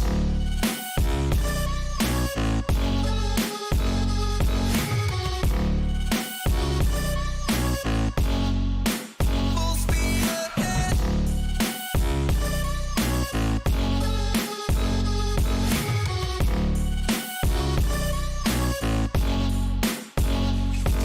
I've been staring at the sun in my eyes. I've been keeping on the run every night. But you're too far away to see the signs. So I'm staring at the sun till I'm dry. 'Cause I need to learn to forget everything that drags me down. I need to forget everything inside me now. Full speed ahead, fly from the end, so I'm full speed ahead.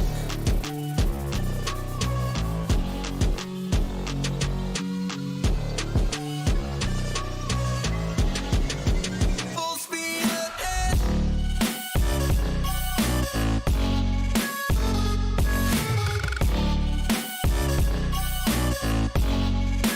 Full speed ahead.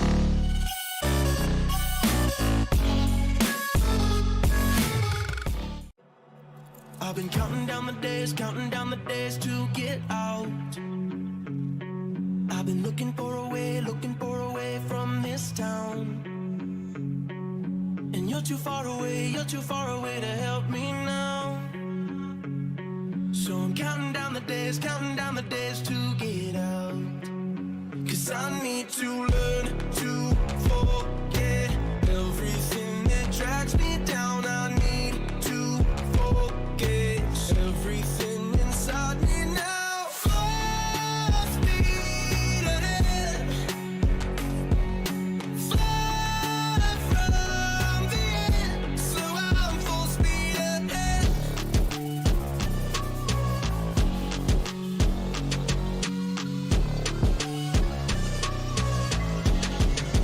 Full speed ahead.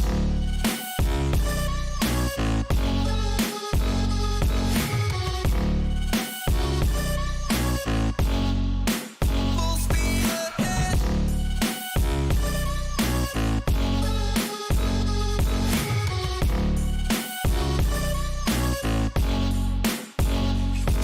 I've been staring at the sun in my eyes.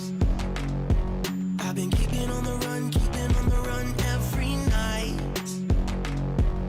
But you're too far away to see the signs. So I'm staring at the sun till I'm dry. 'Cause I need to learn to forget everything that drags me down. I need to forget everything inside me now. Full speed ahead, fly from the end, so I'm full speed ahead.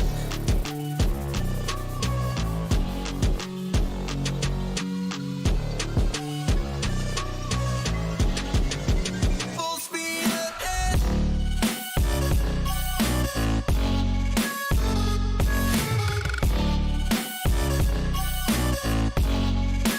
Full speed ahead.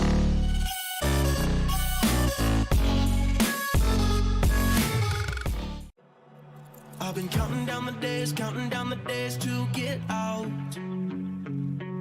I've been looking for a way from this town.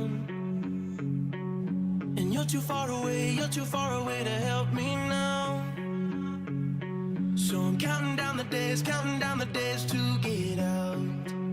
'Cause 'Cause I need to learn to forget everything that drags me down. I need to forget everything inside me now. Full speed ahead, fly from the end, so I'm full speed ahead.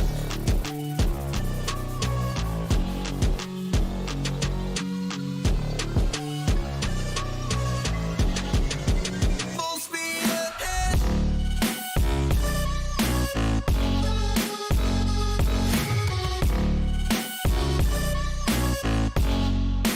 Full speed ahead.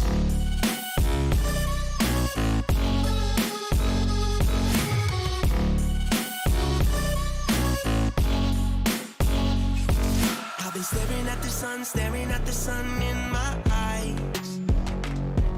I've been keeping on the run every night. But you're too far away to see the signs.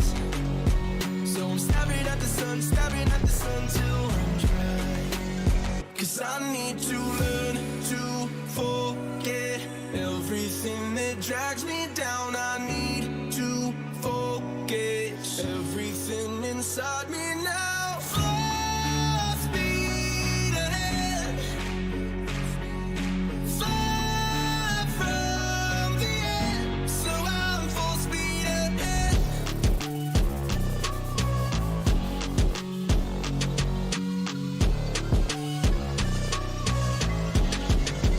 Full speed ahead.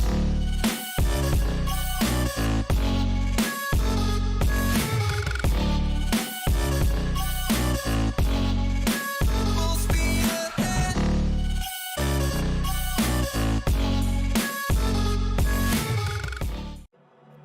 I've been counting down the days to get out. I've been looking for a way from this town. And you're too far away to help me now. So I'm counting down the days to get out. 'Cause I need to learn to forget everything that drags me down. I need to forget everything inside me now. Full speed ahead, fly from the end, so I'm full speed ahead.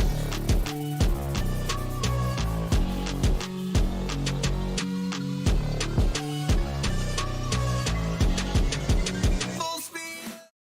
Round 21 of the season. God, I don't know where I was going there. Round 21 of the season. No, round 22 of the season. We're at round 22 of the season. It's Welsh's 150th. It could be the day that Little Each becomes a driver's champion, and without Gary 131 by his side to win a championship. But he's got the GOAT with him in this one, and we'll get to Little Each in just a moment. He needs 9 points, so 7th or higher, and he will win the Drivers' Championship for Pro-Am this season. JM Grill, second place, 99 off the back. Lucas Roth in third, he's 106 off the back. Holty in fourth place and getting closer to Lucas Roth. Welshie into P5 now above Ukbar. He's on 206 points. He's 8 ahead of Ukbar. And Bryn is 3 behind Ukbar on 195. Dean Wasocki on 184. Shane has gone from P12 to, he's gone from P11 to P9. He's jumped DJ Phil and he's jumped Smithy, and he's on 156 points. He's a bit too far behind Dean. It's doable, but it's going to take a lot of work. Smithy on 148. He's 5 ahead of DJ Phil. Stealth Sloth's on 137. That Bozzy Boy on 121. And Leon Fernie on 12. Unless he can provide evidence of his retirement in race 1, he will be back to negative points. Constructors' Championship looks like this. Pick and Mix Motorsport 492, 42 points clear of Teletubby Motorsport with 141 points left. That is still not over and done with yet. My Mate Racing 126 behind, but none of their drivers are here tonight, so that could be done and dusted. Super Crash Bros are just on the limit of 141 points behind the Constructors' leader, so technically can still win it, but we'll need Smithy, Little Each to not turn up for the next 3 races to do that. MC Motorsport can't win it. They're ahead though of Terminal Velocity Racing and getting quicker. My Mate bringing up the rear. And we have to start with Holty, who is battling COVID tonight. and that was a mega performance. Yeah, I was shocked to be third place, to be honest with you. Yeah, I'm struggling, got a banging headache, just dripping with sweat. P3 though, very good. You had good pace at times, just had the odd mistake every now and again. Obviously that could be the illness sort of playing its effect, but you've got to be happy with that. Yeah, I'm over the moon with that P3. Obviously it's more points for us for the constructors, so it can still go down to the wire. Hoping Keegs will be here for the last rounds. But yeah, I'm really in that third place. I expect it to be miles off the pace. But yeah, and overall, really happy. Well in front of Dean Wisocki. You do, though, start towards the back of the pack in this second race, though. What can you do from there? Just staying out of trouble. Hopefully I'll be able to get to the end of the race. Well, wish you the best of luck, buddy. We'll let you get back to it and get some rest before you take to the track. Cheers, thank you. Well done, buddy. As we have got Little Leach in. Shane just stepped outside for a moment after making that one mistake. Craig, it went your way, which really has kind of opened the door for this championship. Yeah, I was happy with that. I feel sorry for Shane, to be fair, because keep me honest, I would have stuck behind him, but he made a mistake, so I just took my chance and kept going. Like you say, he made that one mistake, you got through. Your pacer was very similar to Shane all race. Had he not got a bit of damage at the end, it was a very sort of ebbing and flowing battle. Yeah, it would have been really good. It would have been good fun. I feel sorry for him getting a bit of damage, but it's racing, I suppose. Apologies, just messaging Bryn here. Right, Bryn's qualifying and he shouldn't. Right, yeah, so you've won. Sorry, I'm all over the place now because Bryn's qualifying. Right, 9 points you need for the championship though, Lil Each. JM Grill and Lucas Roth not here for the second one. 7th or higher. Relatively simple, you'd say. Would like to think so, but starting at the back of the grid, got to work my way through without any mistakes and see what happens, I suppose. Indeed it can. Race 2 though, you start P9. It might be a little higher when Bryn comes back in. What can you do from there? Hopefully pick him off, and maps are not that strong. The Audi's strong around here, so hopefully I'll get top 3. Love Island on tonight? Absolutely, straight after. No, we wouldn't want to keep you for that one, buddy. Congratulations on the race win, and we'll see you a little later on. Cheers.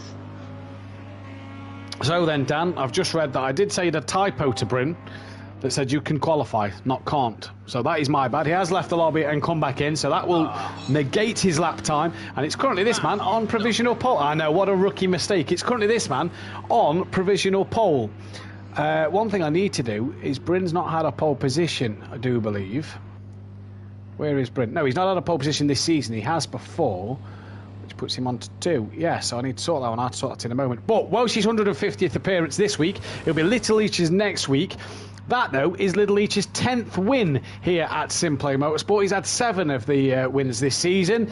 Having a good season, though, Dan Inty, and like we said earlier on, really deserves to be the champion this year.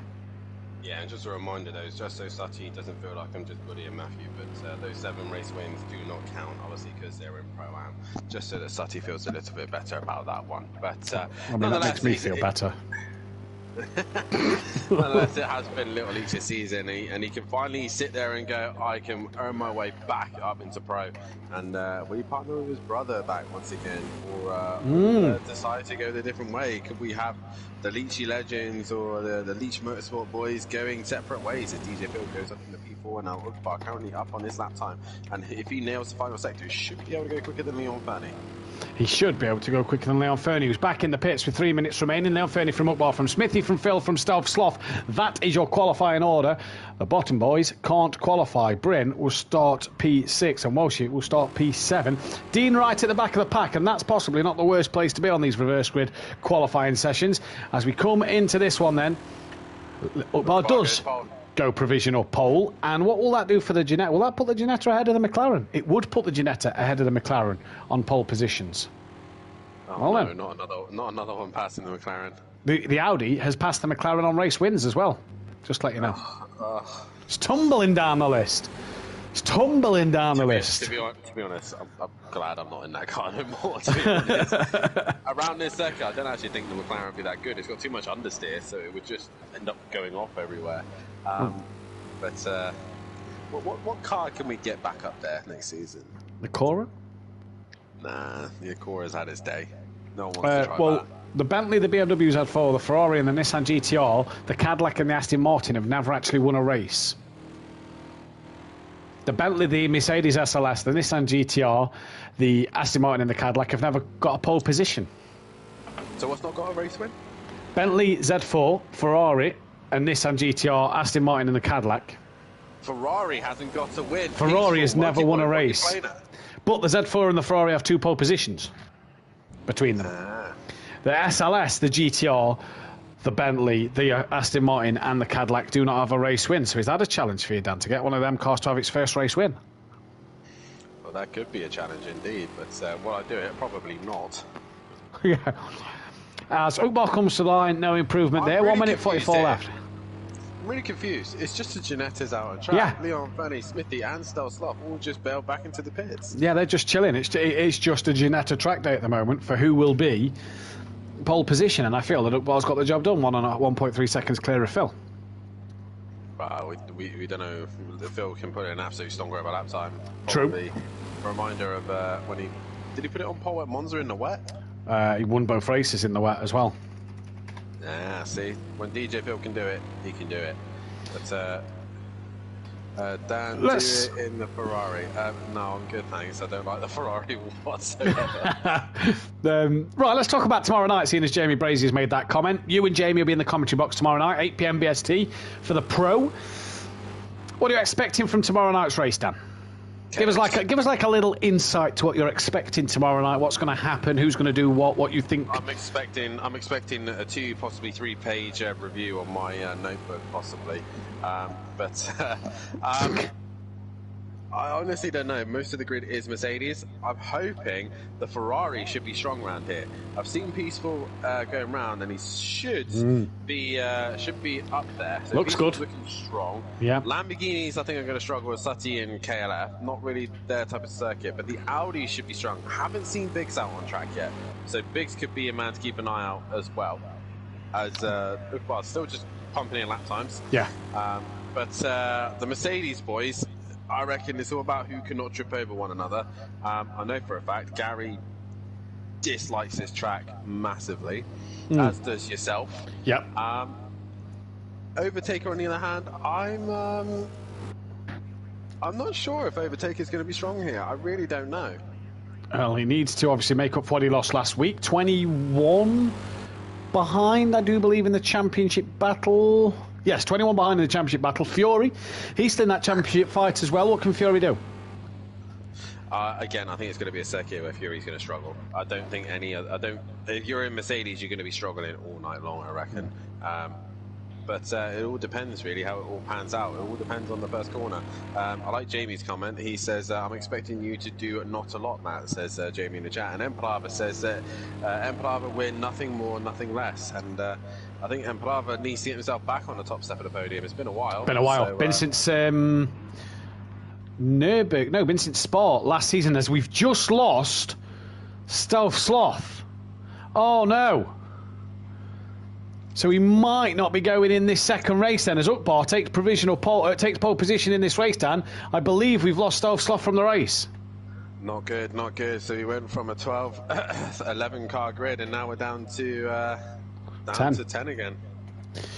So, Ukbar from Leon Fernie, row 1, row 2, Smithy and DJ Phil, row 3. The non-qualifiers are Bryn and Welsh, who had a battle at the end. Shane versus Holty once again on row 4, row 5. Little Leach and Dean Wisocki.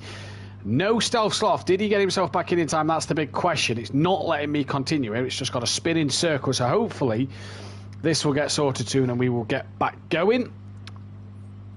I'm expecting you not to do a lot, Matt. That's fine, Jamie. I'm not expecting to do a lot. So we share the same opinions. What is your opinion on this circuit? I detest it. I enjoy...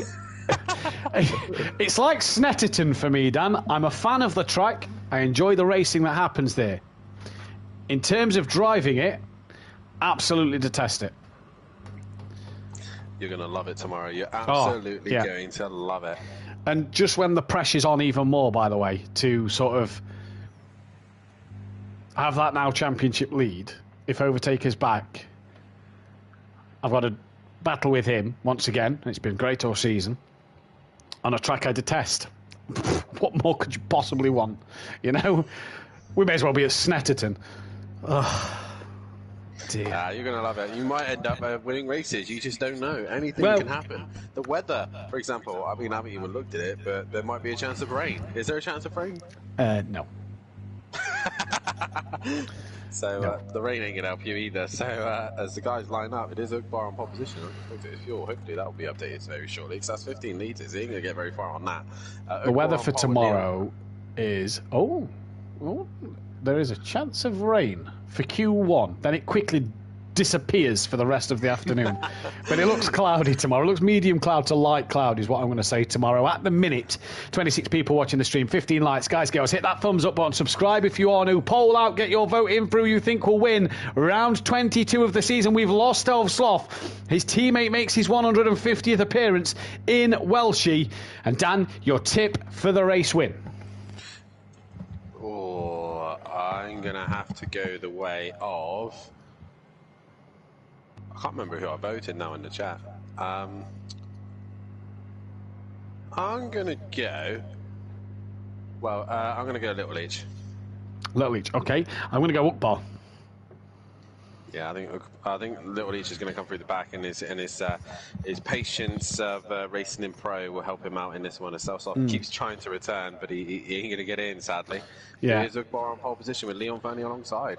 It is Ukbar on pole position with Leon Fernie alongside. This will be Bryn's 98th start, which will be in the last race of the season. As like Little Leach and Peaceful Explosion will be his 100th. Nobody making their 50th or 100th today. Welsh on his 150th start. He's not dropped the pad. And it's go. It race number 22 this season. They are off. And away they all go. Dean Wasocki, a very, very slow start. And Smithy's absolutely gone from P3 up into P2, into turn 1. Leon Fernie comes back at him. Phil looks around the outside. Dean got such an average start. It was unbelievable. And Bryn trying to get past DJ Phil early on in this race from 5th. Yeah, they all found their way around the corner now. As there's DJ Phil going round, I think DJ Phil has gone round, and Holty's in the wall as well. So Holty and DJ Phil, not the start they would have wanted, but it's Ukbar leading the way with Leon Fernie, Smithy in 3rd, Bryn up to 4th, 5th is Little Leach. He's had a Gary start. He's flown his way through up there. He has flown his way through. P6. Shane P7, Dean P8, and Holty and DJ Phil bringing up the rear. But Ukbar leads this race down through the triple and towards the McDonald chicane for the first time in this race. Leon Fernie, Smithy, Bryn, who needs to recover from his race 1, trying to gain some places and get that top 4-5 spot maybe in this championship. Smithy in these Audis, and the Audis have been very good tonight, so expect good things from Argent and BD Biggs tomorrow. Shane on the back of Welshie. Welshie's already gone defensive here, as he knows Shane, a very quick man, but Shane we've seen is very patient and will wait and bide his time, as that sounded like a spinner, and it's Bryn, who had spins in race 1. He's had a couple more spins here, and down in 8th, he's going to have to wait till lap 6 to repair that damage, if there is any at all. Leon and Smithy have history, as I remember. Do they? Yes, they do. Yes. Alton Park last season. I remember that now. I remember where you're going with that one. When Smithy was on the podium. Bryn, Shane then, on the back of Welshie in the background. Little Leach after Bryn's spin now has his teammate just in front of him. Needs 7th or more. And I tell you what, I'm going to send one on you. And Smithy has to bail out of that, as Little Leach took no prisoners in sending one on his teammate there. None whatsoever. Little Leach is through. Now he's straight on the back of Leon Fernie. What has Little Leach done to that car? It's like got a rocket in the back of it. He's just absolutely fine. He's looking down the inside of Leon Fernie now. Can he get the job done? And Leon, they make contact. Little Leach goes round. Round, taps the wall. That shouldn't be too much damage. Reverses back a little bit. Now goes again. Holty's got himself past Bryn, but Shane up into 5th place now ahead of Little Leach, as is Holty and Dean Wasocki. I don't think Bryn managed to get past Little Leach, so I think Little Leach is on his way. Shane now on the back of Welshie here through the triple, as Dean's now had a moment. Rejoins just ahead of Little Leach. Does Little Leach get him up the inside? Yes, he does. And a few spinners in this second race early doors, Dan. Yeah, definitely so. All the spinners just seem to be struggling a little bit hotter in these conditions. Obviously, late afternoon now, so these guys will be starting to feel the heat even more now. Sorry, mid-afternoon, as we're about 3 o'clock local time in Germany. So all these guys will be feeling the heat of the sun. Indeed they will. Shane will get past Welsh, you'd imagine, on the outside. No, he doesn't. Didn't get the run out of the corner. Welsh, though, was so easy to run into that gravel trap, and he did there. As Shane now looking up the inside into the final corner and can't get it done there on the brakes. Welsh just holding a line that Shane's struggling to get through at the moment, but 5th place for these two so far. Bryn on the back of his teammate from last season, Dean Wisocki, who said on the stream mid-break he would take 4th and was happy with that result. Smithy trying to hunt down Leon Fernie. Ugbar's not really checked out here. He's 2 seconds up front. But I get the feeling that if Shane and Smithy maybe got past Leon Fernie and Welsh, they'd be coming at Ugbar. Possibly so. I wouldn't say Smithy by any chance, but I would say possibly Shane. As soon as he starts clearing cars, he might be able to hunt down Ugbar. And Ugbar, again, just doesn't seem to have the pace. Leon Fernie able to match him at the minute, but Smithy is the man with the pace at the minute, and he's right on the back of Leon Fernie at this stage. And at the minute, Bryn is also trying to find a way past Dean. So Dean looks like he's just struggling in this second race. He does look like he's struggling in this second race. It is early doors, and obviously a few drivers up front had problems. Race 1, and that is Welshie off. And what has happened to Welshie there? Off at the triple, gets back on, and away he goes now. Shane up ahead. Any damage to the front of that Audi? No, doesn't seem to be, no.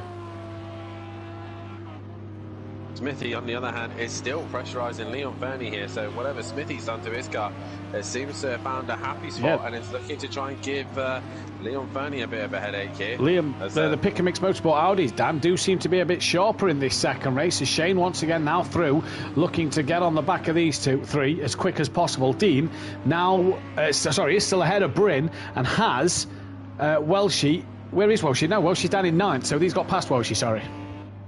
Yeah, there it is. Well, Dean's dropped it. Dean's dropped it out the final corner. And Bryn's through. Dean's in a wall. And Bryn's through. Welshie's through. DJ fell a long way back. Lap 6, the pit window opens. If you've got damage, it's a long window to carry damage with. It is indeed. So Dean's going to have to carry that for a minute. He doesn't look like he's got significant damage to come in early. But right now, Shane is on his way to try and hunt down Smithy. Smithy now is the next man to be chased and hunted down. Can Smithy hold on to this position to help his teammate out? As Little Leach now on the back of Holty. At the minute, his teammate doing what he needs to do to win this title. 7th or better for Little Leach in this race will win him the Pro-Am Championship. And Ugbar at the minute still leading this race, but Leon Fernie's brought that gap down to him, Dan. Yeah, and Smithy's not too far behind him either, with Shane also not too far behind them as well. It's all about Shane looking to try and get his first win here, as Little Leach has thrown it away already. So Shane really is the favoured here now, but still, the top 3 are still in front of him at this stage. We are still in front of him at this stage, and the pit window is getting closer and closer to being open as through the couple of final corners they come, and Ugbar just extending that gap back over a second here. As Little Leach gaining on the back of Holty, and Holty doing a mega job tonight. You have to take your hat off to Holty tonight with COVID, done a stellar job. And at the minute is just run a little wide there. Little Leach able to keep a bit of a tighter exit. Does he get that run though on Holty? He's trying to get alongside Holty, but he's the wrong side of him. And now that Mercedes grunt look just pulls Holty back in front. Little Leach changes to the inside line, brakes a lot later than Holty. Into turn 1 they go. Holty gives him plenty of room, but Little Leach can't get the job done. Does he tuck underneath now at turn 2? That could be a good move. No, backs out of it. Yeah, but Holty's run a bit wide there. That's going to give Little Leach a run on the outside. And Smithy there still under pressure from Shane. But Little Leach around the outside can be done. But at the minute, Holty's not going to get caught out by that one there, as Holty just hangs on for a little bit longer. Shane does. Now right on the back of Smithy. Oh, they rub doors. Yeah, trying to go up the inside at the triple there, and Smithy's gone round. He's lost the car on the exit, so Shane trying to get a move on Little Leach's last lap of 29.2. Absolutely on fire is Little Leach. He's 3/10 quicker than race 1. Absolutely solid from Little Leach at the moment. And yeah, that was side by side through the triple. Not an overtaking opportunity, but Shane wanted it bad enough. Yeah, he might have just made rub doors with Smithy there, and Smithy obviously pushed out wide onto the gravel, and around he goes. Little Leach, though, still trying to find a way past Holty, and Holty, with that Mercedes grunt, is able to stay in front. Shane now has got his target set. He can see Ugbar. Now he's in clear air. Can he match the lap times that Little Leach is doing? But Little Leach is doing it in traffic. Little Leach was doing it in traffic last time around. Let's see what he does this time. And again, look, Little Leach tries to get underneath Holty, but that Mercedes grunt look, just enough to pull Holty back in front. Little Leach down in the 31.6s, Shane the 31 dead. And that Mercedes power, Dan, just enough to keep Holty in front of Little Leach. Holty goes deep, expecting to send it, manages to hold station. Does Little Leach tuck underneath now as Holty drifted a little wide? He has done, and that is job done. And as his brother would say, thank you, Mama, for the carrots. Indeed, he does. And you love it, Little don't you? Leach no, I hate it. Nah. As Little Leach now pursues after Shane. Shane, though, is now onto the back of the top two. And Ukbar and Leon Fernie just matching one another. Leon a little bit slower than Ukbar. But Ukbar hasn't had the best lap here. And Shane now within. Leon Fernie spun! Leon Fernie dropped it! And Shane's tapped into the side of him. Leon Fernie bounces on his side, and that's going to give Shane damage. The bonus for Shane, Dan, is the pit window opens this lap. He's got Little Leach right on the back of him, and Holty and Smithy. The bonus for Shane is that the pit window is open this lap then.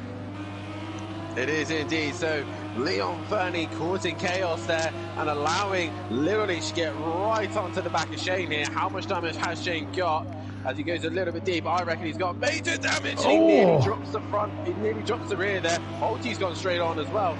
In comes, he's got to come in, because this is just allowing Ukbar to just disappear right now. Well, you say Ukbar's going to disappear. Ukbar's just come into the pit lane, and so at the end of lap 6, Ukbar is in. Shane dives into the pits as well. Surprised Little Leach didn't follow him in there just to get in and out, maybe ahead of Shane and get his pit stop out of the way. Holty stays out, as does Smithy. Leon Fernie stays out in all of that as well. He does indeed. So Little Leach retakes the lead after the race one. He's in the lead of this race. Leon Fernie must not have got too much damage from that one as well. Bryn, Welshie, all these guys staying out, but it's Shane and Ukbar who are both into the pits. Now Dean hit the pit wall. Sorry, Dean hit the pit wall at the end of the lap earlier. Hasn't pitted. Pit window opens and hasn't pitted. I'm very surprised at that. Ukbar, good stop. Shane, not bad. So even though he's had damage, it's not too bad. DJ Phil has had to sit and wait for Ukbar to leave his pit box, and he is now in. He is indeed. We'll go back to the leaders of Smithy, also still having a good run here. He's on the back of Holty right now, so he can still gain some points here from Holty, as Stelstoff is now disconnected again, so he wasn't even in the race, but he has gone. And DJ Phil there is still not into his pit box. He's waited that long for Ukbar to leave the pits. He'd have been better off doing another lap. I mean, we don't know the extent of his damage, but he'd have been better off doing an extra lap. And for DJ Phil, that's his race kind of ruined, because he needs mistakes now for drivers to come out behind. So Shane, 6 seconds behind Ukbar, but a clean car and a clean bit of health. Now, we said between 32 and 35 seconds for a pit stop. He's 34 off the back of Little Leach. So then, Little Leach, you got to make sure you don't make a mistake, because Shane is right within that pit window, Dan. As is Ukbar, to be fair. Ukbar still the net leader of this race. So we reckon 32-31. Bryn is in on this lap as well. So Bryn pitting on lap 7. So when does the rest of the guys come in? Welshie as well. I think DJ Phil has had some significant damage, because he is still stationary. Yeah, it looks like he's had major damage by the looks of things to that car.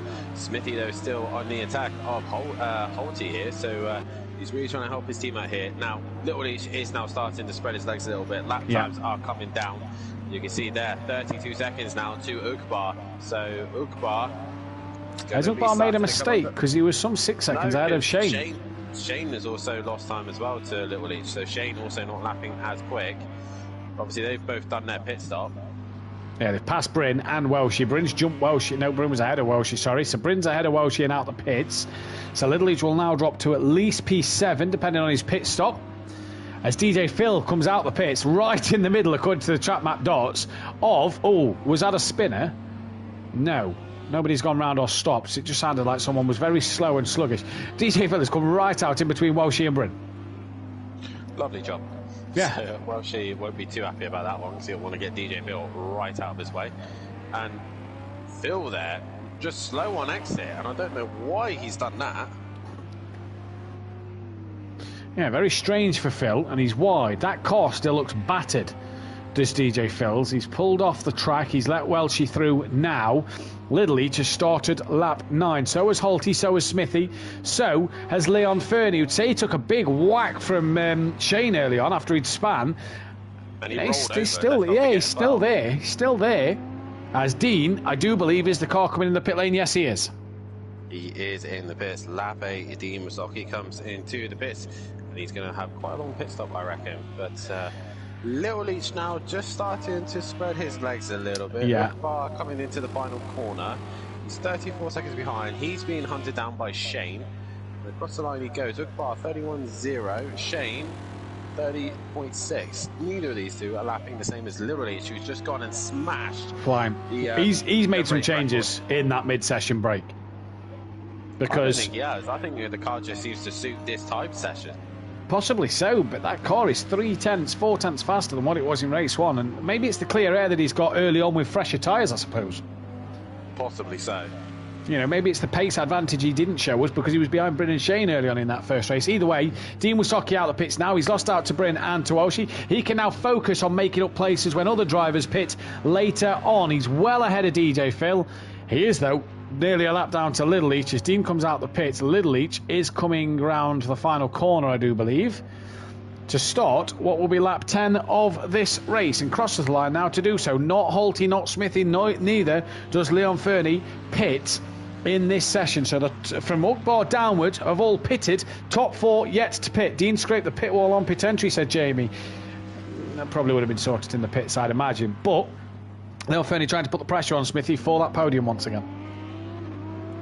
He is indeed. He's trying to just put Smithy under a little bit of pressure right now. Obviously, they will be fighting for different positions as they're just out of sync a little bit due to Uckbar and Shane pitting as well. So they might be actually fighting for 5th and 6th here.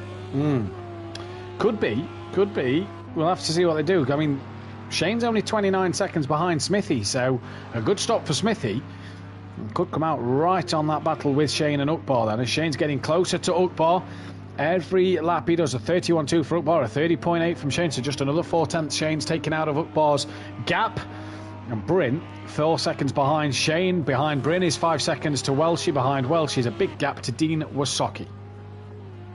Quite a big gap for Dean. Poor Dean, he's not had the race that he probably would have wanted here, and he's going to have to try and recover as best he can. Obviously the Mercedes not suited here. Welshie has obviously now finally cleared DJ Phil, so he is on his way. Hopefully... Bit of a quiet second race, isn't it, compared to race 1? It's a bit dull, isn't it? Not going on, but I think it's due to the fact that the leaders haven't come into the pits. Yeah. Little Leach carries on, has his whole team. Smithy starting to lose more and more time to Leon Fernie here. He is starting to lose a bit more time to Leon Fernie. The gap's down to 1.5 seconds, and again, the top 4 choose to stay out on track. We're nearly at the halfway point in this race. 28 people watching, 15 likes on the video, so on the stream so far. Hit that thumbs up button, hit the bell to be notified, and join Dan Davis and Jamie Brazier in the commentary box, 8 p.m. BST tomorrow night for the pros, and join myself back in the box for the Shanghai International Circuit in China for the F2s.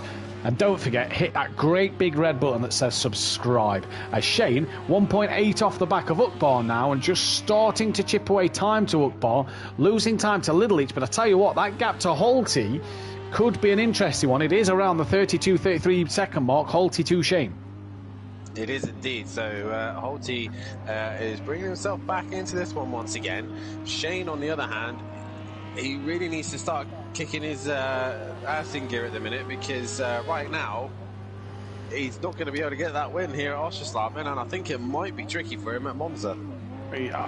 Yes, I agree with you, especially, you know, Holty, Lucas Roth. If we've got a fully fit Holty, Lucas Roth on a fully fit wheel, Dean Wasocki, JM, Grillback, Leon Fernie and the Mercedes-Benz, I think are going to be the cars to watch next week. As Leon Fernie has lost time to Smithy here then, so a bit down on his lap, made a mistake somewhere maybe. Uckbar and Shane getting a bit closer. No driver comes into the pit still. Smithy, I think, no, he hasn't.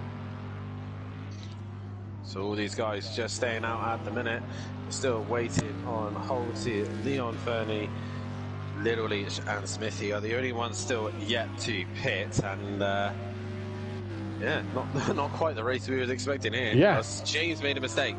He has. He's lost a slight bit of time to Uckbar then. Bryn still around that 4 second mark behind him, but Bryn up on his best lap time here. Yeah, what could have been for the Super Crash Bows? Yeah, they showed so much potential from practice. But Bryn will be more kicking himself for race 1. Shane will be a bit annoyed about, obviously, that little mistake that he made. So 31.3 there is Ukbar. Now they switch lap times. 31 for Shane and a 30 for Ukbar. So Ukbar Bryn now in the responding, 30s as well, behind Shane. Little Leach, on the other hand, still in the 29s. And I think this is them early tyres advantage that Little Leach has got, not stuck behind Shane or Bryn where his tyres are getting hotter. He's about to lap what looks to be Dean Wasocki. Yes, he's not yet pitted, but he doesn't need to while he's pumping in these lap times. Again, another shout out to Horty, consistent in the 130s and doing a stellar job to keep with Little Leach or to try and keep with Little Leach, to say he's got the dreaded COVID. For sure. Oh. Excuse me, as Shane goes a little bit wide through the triple there. It looks like he might have just touched the inside curb and runs a little bit wide. And Shane now starting to push too hard, I think.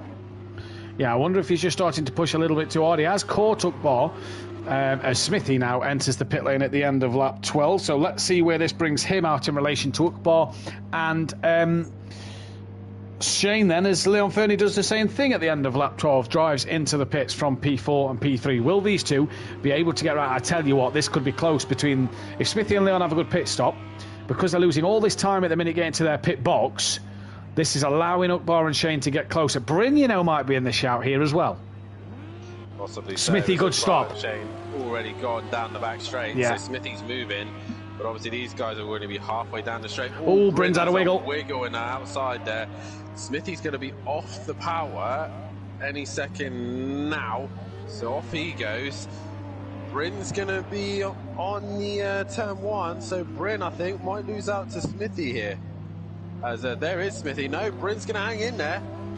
Oh, Smithy. Oh, just driven straight. And this is the problem with that pit exit. Look, Bryn gets turned too wrong, which, you know, can happen in motorsport. And Smithy straight out onto the racing line. That could have been a lot worse than what it was. It could indeed. And just to remind you again, the lap times that Little Leach is doing, as once it was a 32 seconds gap between these two, it's now 42 seconds. Yeah. So Little Leach is just absolutely running away with when this did one. Shane pit? Lap 6. The end of lap 6, Shane pitted. As Holty comes in at the end of lap 13. So Little Leach pitted. 8 laps ago, Shane pitted. In 8 laps, Little Leach has pulled out 10 seconds over these two. Holty in. This an interesting battle now for Holty to get out ahead of these boys, because all right, maybe do Bryn and Smithy, but Shane, who's getting closer to the back of Ukbar, put it in a 31.0 and Ukbar a 32.5. Holty stationary, goes now. Oh, Shane taps, loses out himself there, just trying to force the issue, and it didn't work. I think Holty's done the job. Yeah, so job done. He's off the limiter there, so into turn 1 he goes. It's going to take him a little bit longer, obviously, due to the way the corner works. So he goes a little bit wide, but Ukbar sees the Mercedes disappear into the distance. You see there from that shot of Ukbar there, look, how Holty just straight onto the track, and that's what it would have been for Smithy on Bryn. It is a horrible pit exit line, as Dean just ahead of Little Leach. This man then, the only man yet to pit. And well, he's got a 40-second gap over Holty, but game on for the podium. Holty, Ukbar, Shane here. Game on for the podium, Dan. Yeah, definitely so. Shane just seems to be struggling in this sector at the minute. Just pushing a little bit too hard possibly through here, as Shane looking to try and find a way past Ukbar right now, but he can't seem to find a way through. Smithy, on the other hand, is pressurising the other Super Crash Bros driver, Bryn. Mathew is on pole position for the first race. He's struggling in this one. He is struggling in this one, and Shane on a run of 3 podiums at the minute. If he gets past Ukbar, that'll be a run of 4 podiums at the minute. But it's been a while since we've heard from Ukbar. I think we spoke to him last week briefly, but it's been a while since he's had a good result, and he'll want another one here as he breaks a lot later than Shane and misses the apex. In fact, Shane did as well, and into the second part of this complex, and that's where Shane seems a lot stronger than Ukbar. But you just see Holty disappearing into the distance up front, because Ukbar is really starting to hamper Shane's momentum here, as has Bryn gapped Smithy just a little bit there. Possibly so, ever so slightly, but I think both Smithy and Bryn are both struggling just behind them there. As Shane has got a great run towards turn 1.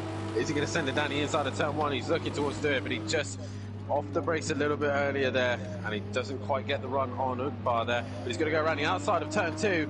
He's going to lead him all the way around. If he's brave, he can nail it all the way around. He's going to try it. Ukbar to the inside, Shane on the outside, and Shane gets the job done around the outside. He's now got to brake for the turn 3. A job done there from Shane. Beautiful stuff there. Elbows out from Ukbar to try and just push him onto that AstroTurf curbing on the outside, but it didn't work, and Shane stayed tough and true to his word and into P3 as the leader pits at the end of lap 15. Dan, Shane really starting to get a racecraft together now. Yeah, definitely so, and I think that's going to help Little Leach out massively here. These guys are all in the middle sector. Well, Little Leach is now coming to his pit box, so relatively easy pit stop for him. Little Leach could change his tyres, I reckon, and still take the race lead. Go on, Little Leach, change your tyres. Yeah, make it interesting. Yeah, go on. Put the wets on as well. Oh, that's boring. That's boring. Too quick a stop then, as Holty's coming up to the penultimate corner. Shane is now heading down after Holty and would love to take a set of two second places, as Little Leach looks like he's on his way to becoming on the long list of Pro-Am champions, of glorious Pro-Am champions. Just the one, I suppose, Jamie. Nah. You know, nah. Monkey Boy, nah. Joe, nah.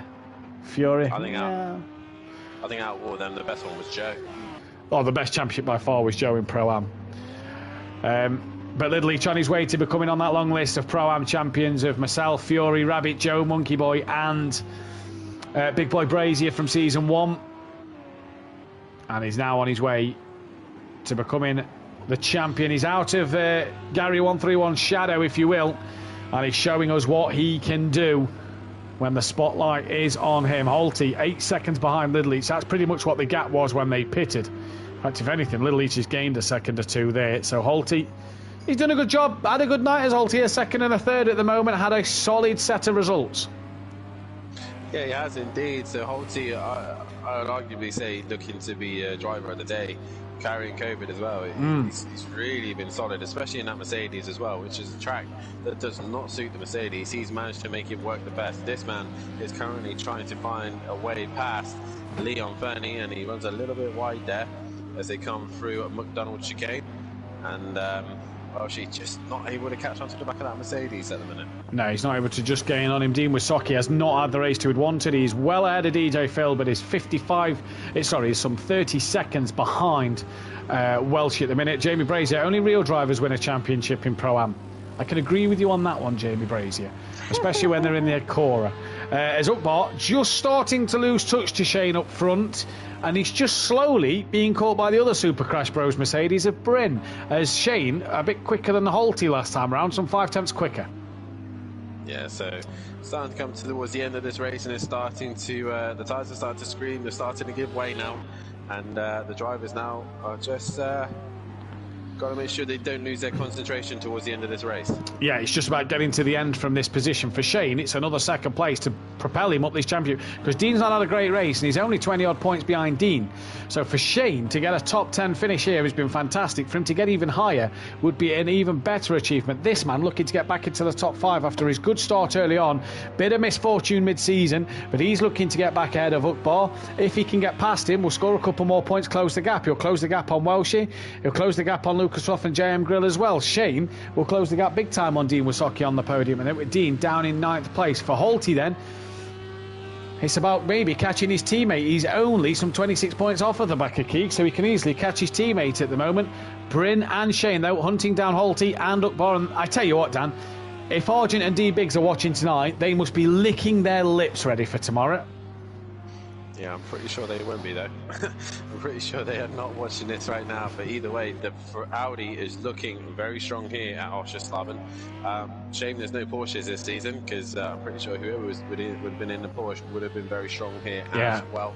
But also the Ferrari of Peaceful and Monkey Boy are ones to keep an eye out as well tomorrow night. A reminder, make sure you tune in tomorrow night, as myself and Jamie will bring you the action for the penultimate round of the pros, Matt versus Overtaker. Who is going to come out on top? What's the championship top 3 at the minute? The top 3 at the minute is Little Leach leads the way, 99 points clear of JM Grill, 106 of Lucas Roth. He needs to finish 7th or better in this race to win the championship. And Welshie here on the back of Leon Fernie. Then this for 7th and 8th. And a poll will be going out in a couple of moments' time for your driver of the day. Make sure you get your votes in for that one. And I've gone off of the best results from both races for the driver of the day. So 3 of them have been on the podium for 2. The other one had the best result in race 2 and race 1 at the moment. As well, she's made a mistake through the triple then, and that has just cost him time to Leon Fernie in this one. Shane 3 seconds behind Holty, Bryn 2 seconds off the back of Ukbar. So, you know, the Super Crash Bros try and stay in this constructors fight here and are really sort of putting the pressure on. Yeah, they're trying their best here at the minute, but looks like it's still going more the way of the pick and mix motorsport. Can I just put this out there, Dan? We had Shenron early in the season, and Shenron surprised us in the first 2 races and was, you know, all right, was decent.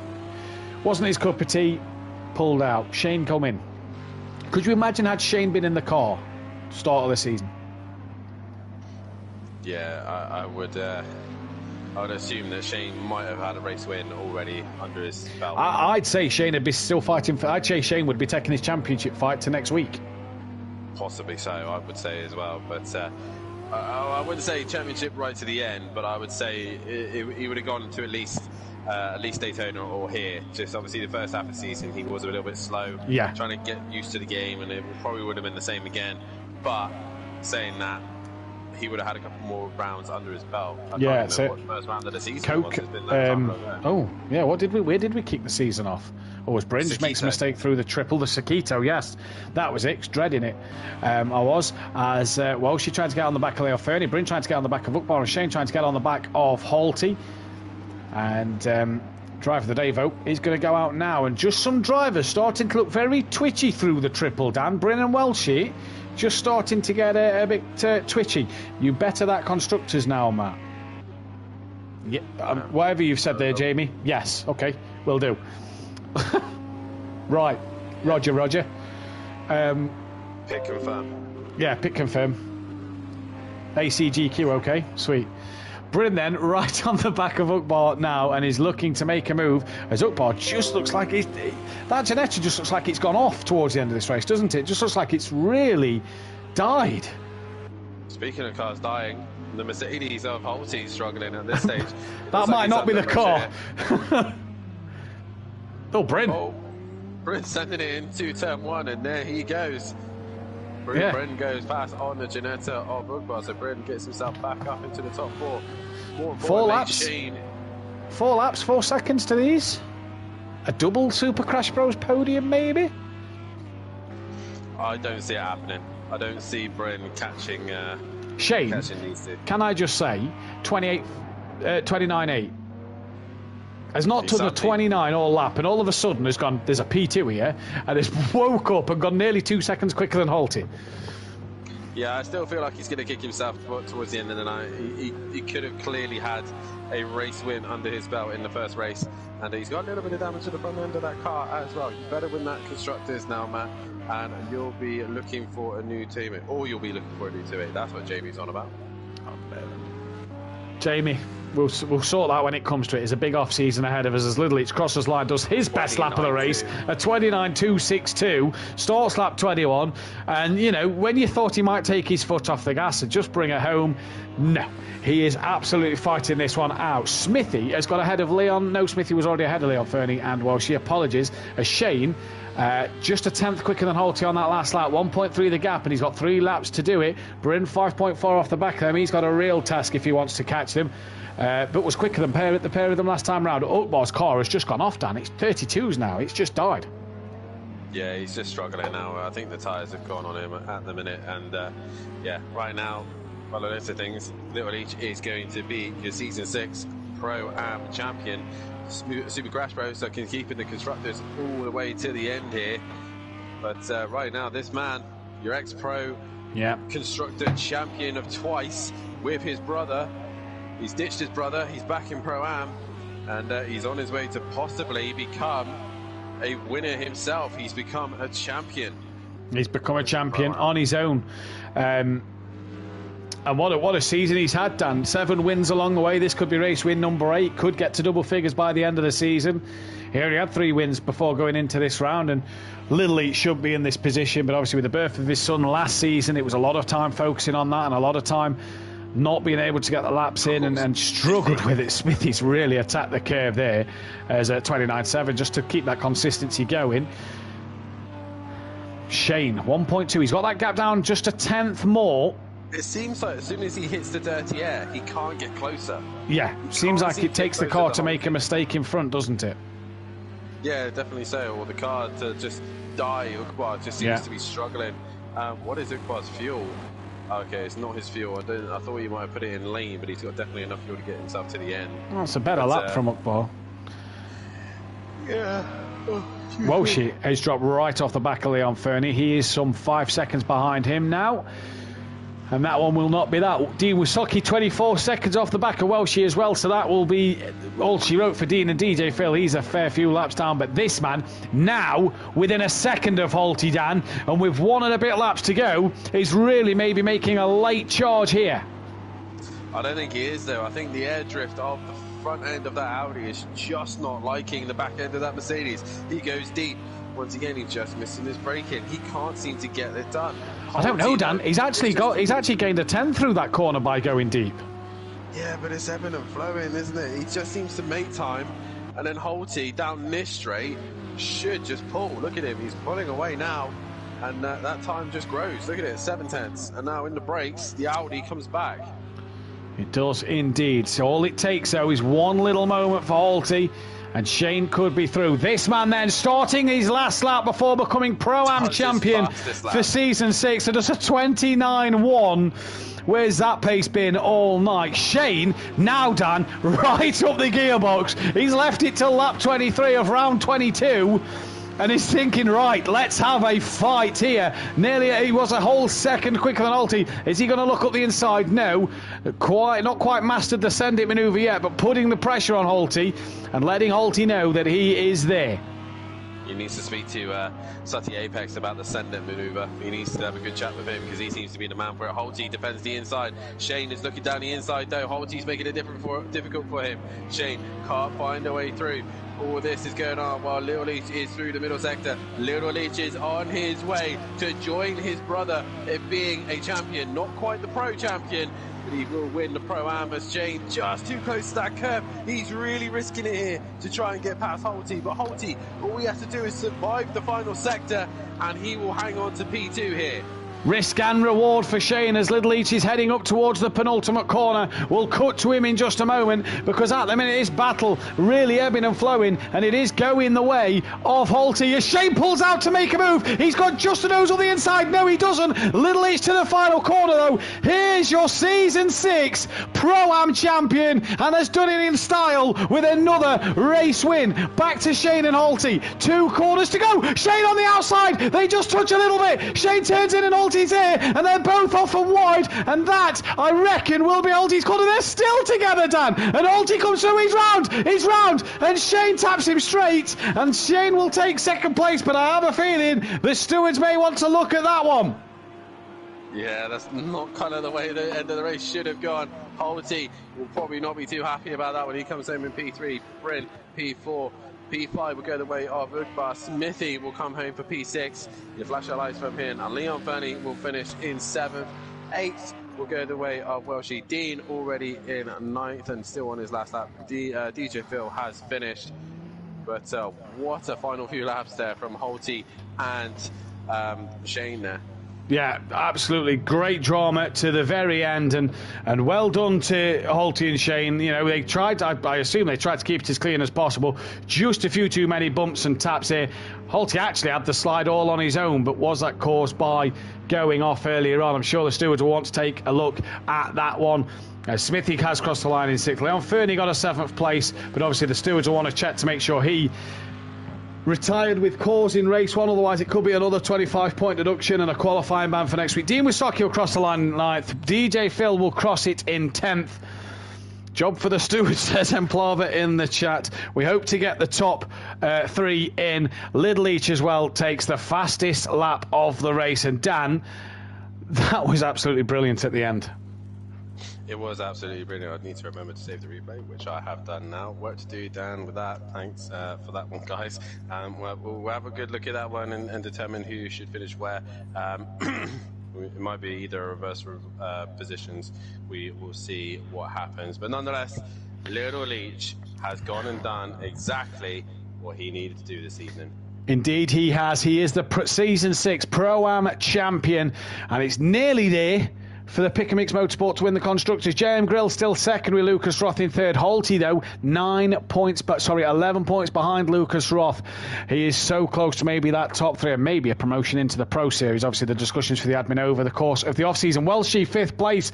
He is 13 points behind Holty. Upbot, in sixth, 4 points behind Welshie. Bryn is 2 points behind Ukbar. Dean Wasocki on 191. He is now 17 points behind Bryn. Shane is only 15 points behind Dean, so a top 8 could be on for Shane still. Smithy in 10th place on 158. DJ Phil in 11th on 149. Stelfsloth 12th on 137. That Bozzy Boy 121, and Neil Fernie up onto 21 points, but obviously could be back into negative points by the end of the week. Pick a Mix Motorsport then 5-2-8 and need to outscore Teletubby Motorsport by 31 points next week to win the Constructors Championship. Obviously decisions pending on that one at the end, because Teletubby might gain 5 points back. Super Crash Bros cannot win the Constructors Championship, but are up into third place out of My Mate Racing.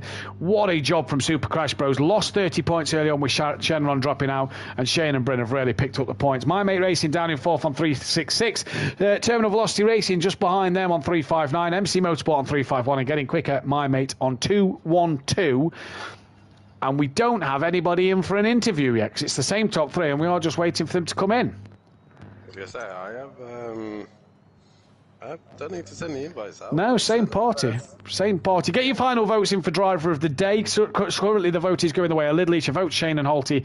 Nothing for Bryn at the moment is Gary. Well done, bro. Well done, Little Leach. Chase Jamie Fury's Grandad. Congrats, Little Leach. And Little Leach, a few trophies there. GG Little Leach. Smithy will teach you the Champione. Smithy, look at Smithy carrying 2 drivers in 2 seasons to a drivers' championship. He's becoming the new Kieran Argent of the Forever Forward days. Definitely so. And we finally get Little Leach in. Yeah, one of them is in, and it's this man. Holty may have gone to bed, and we haven't got Shane in yet, but we will start with this man. Season 6 winner. That must feel good. Yeah, it's about time I took something off my brother, I suppose, isn't it? Artie Shadow and on the top step. Yeah, happy with that, to be fair. Good race though, race 2. The pace looked a lot quicker from yourself in that second race, and it was just get to the front and pull away, wasn't it? Yeah, it was quite a steady run, to be fair. Got to the front and I did hold myself a little bit. I softened the springs, but that was about it, to be fair, but got a lot more pace out of her. You had one mistake with Leon Fernie early on where you saw you take a spin. Did you worry for a little bit? A little bit. When I dropped to about 9th, I thought, got some work to do here, but lucky it paid off and just carried on.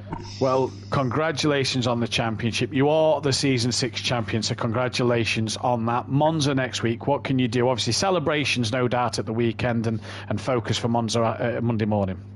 I'm actually going away at the weekend and I'm back Tuesday, so there won't be no practice, but hopefully a double podium will be nice. Double podium. Well, there you look. He's even booked he's pre-booked holiday, Dan. He's that confident he's pre-booked holiday for this weekend. Well, congratulations on tonight and congratulations on the season. Lovely, cheers, thank you. And I believe we've got Holty in the chat as well. And Holty, massive congratulations to yourself tonight. That must have been absolutely tough. Yeah, I'm absolutely sweating buckets and losing my voice at the minute. A bit of a ding-dong in them last couple of corners. Shane wanted it bad enough, and Rubin's racing, they say, and you was both on the grass, you was both door-to-door. Just talk us through what happened from your point of view. Yeah, I was just really struggling towards the end, and then I got tapped, and my rhythm just went then. And I'll leave it to the steward to sort out, really. Third place nonetheless, for the time being. Obviously, see what the stewards say on that one. Back-to-back third places with COVID, that's a mega achievement. Yeah, I'm happy enough to be back up here again. Obviously, the Mercedes really struggling around here, so I was expecting 6, but top 3. I'm very happy with that. Well, we will let you go. Go and get some rest, and hopefully feel better for next week as well. But well done tonight. Cheers, and congratulations to Little Leach. Cheers, mate. No Shane in the party, so we won't be able to hear from him tonight. Dan, final words from you and driver of the day on what has been a brilliant Oscherslaben, if you're an Audi driver. Definitely so. If you're an Audi driver, you'll be over the moon. But nonetheless, we will be going to the next round for the pros tomorrow night. And D-Biggs and Argent must be very happy if they've been watching tonight, because the Audi looks very strong. I have to take my hats off to Holty. I've done racing with COVID myself, and it is not easy. So in that case, Shane and Little Leach, obviously Shane, great night's worth of racing. Little Leach obviously winning the championship. He gets my driver of the season already, Little Leach. But Holty for me tonight takes driver of the day, because driving with COVID is a mission alone, let alone racing with these guys as well. To take 2 podiums as well, Holty for me is driver of the night, and in the Mercedes-Benz as well. Yeah. So it's been a titanic drive for him, and looking forward to pros tomorrow night. I reckon it's going to be absolutely chaotic. I agree with you. Good mention, Shane and Bryn. Great pace in the Audis as well as Little Leach, but I have to agree, Holty driver of the day for the fact of 2 podiums with COVID. Little Leach for driver of the season, early call. I'll answer that one next week, because there's a few drivers that I think deserve a good shout out this season. But he's done it again. The GOAT carries his teammate to a drivers' championship. He did it last season. He's done it this season. Now he needs a second constructors' championship for his name. Join us next week for the finale at Monza. The Tifosi will be all in their best voices. But for a Lamborghini, not a Ferrari, because of the fact there is no Ferraris in Pro-Am. Can the German Audi or the German Mercedes-Benz, maybe the English Ginetta, ruin the Italian Lamborghini's party? Dan Davis and Jamie Brazier will be back live tomorrow night. Oscherslaben A-course for the pros. Myself, Overtaker Fiore. 3-way fight for the championship. Where's it going to go to? Who's it going to go to? And will it be done tomorrow? Will it go to Monza? We'll wait and see. I'll be back in the commentary box tomorrow night, on Sunday night, at the Shanghai International Circuit for the Chinese Grand Prix, the F2s on Orthodubs. 4 wins in a row. Can Gary, Jamie or Forsey stop them? Can Mazda maybe do something crazy with his tyres once again and win his first race of the season? Join us then, 7 p.m. BST, Sunday night, to find out. But from all of us here at Simplay Motorsport, it's a massive congratulations to Little Leach and a good night. Good night.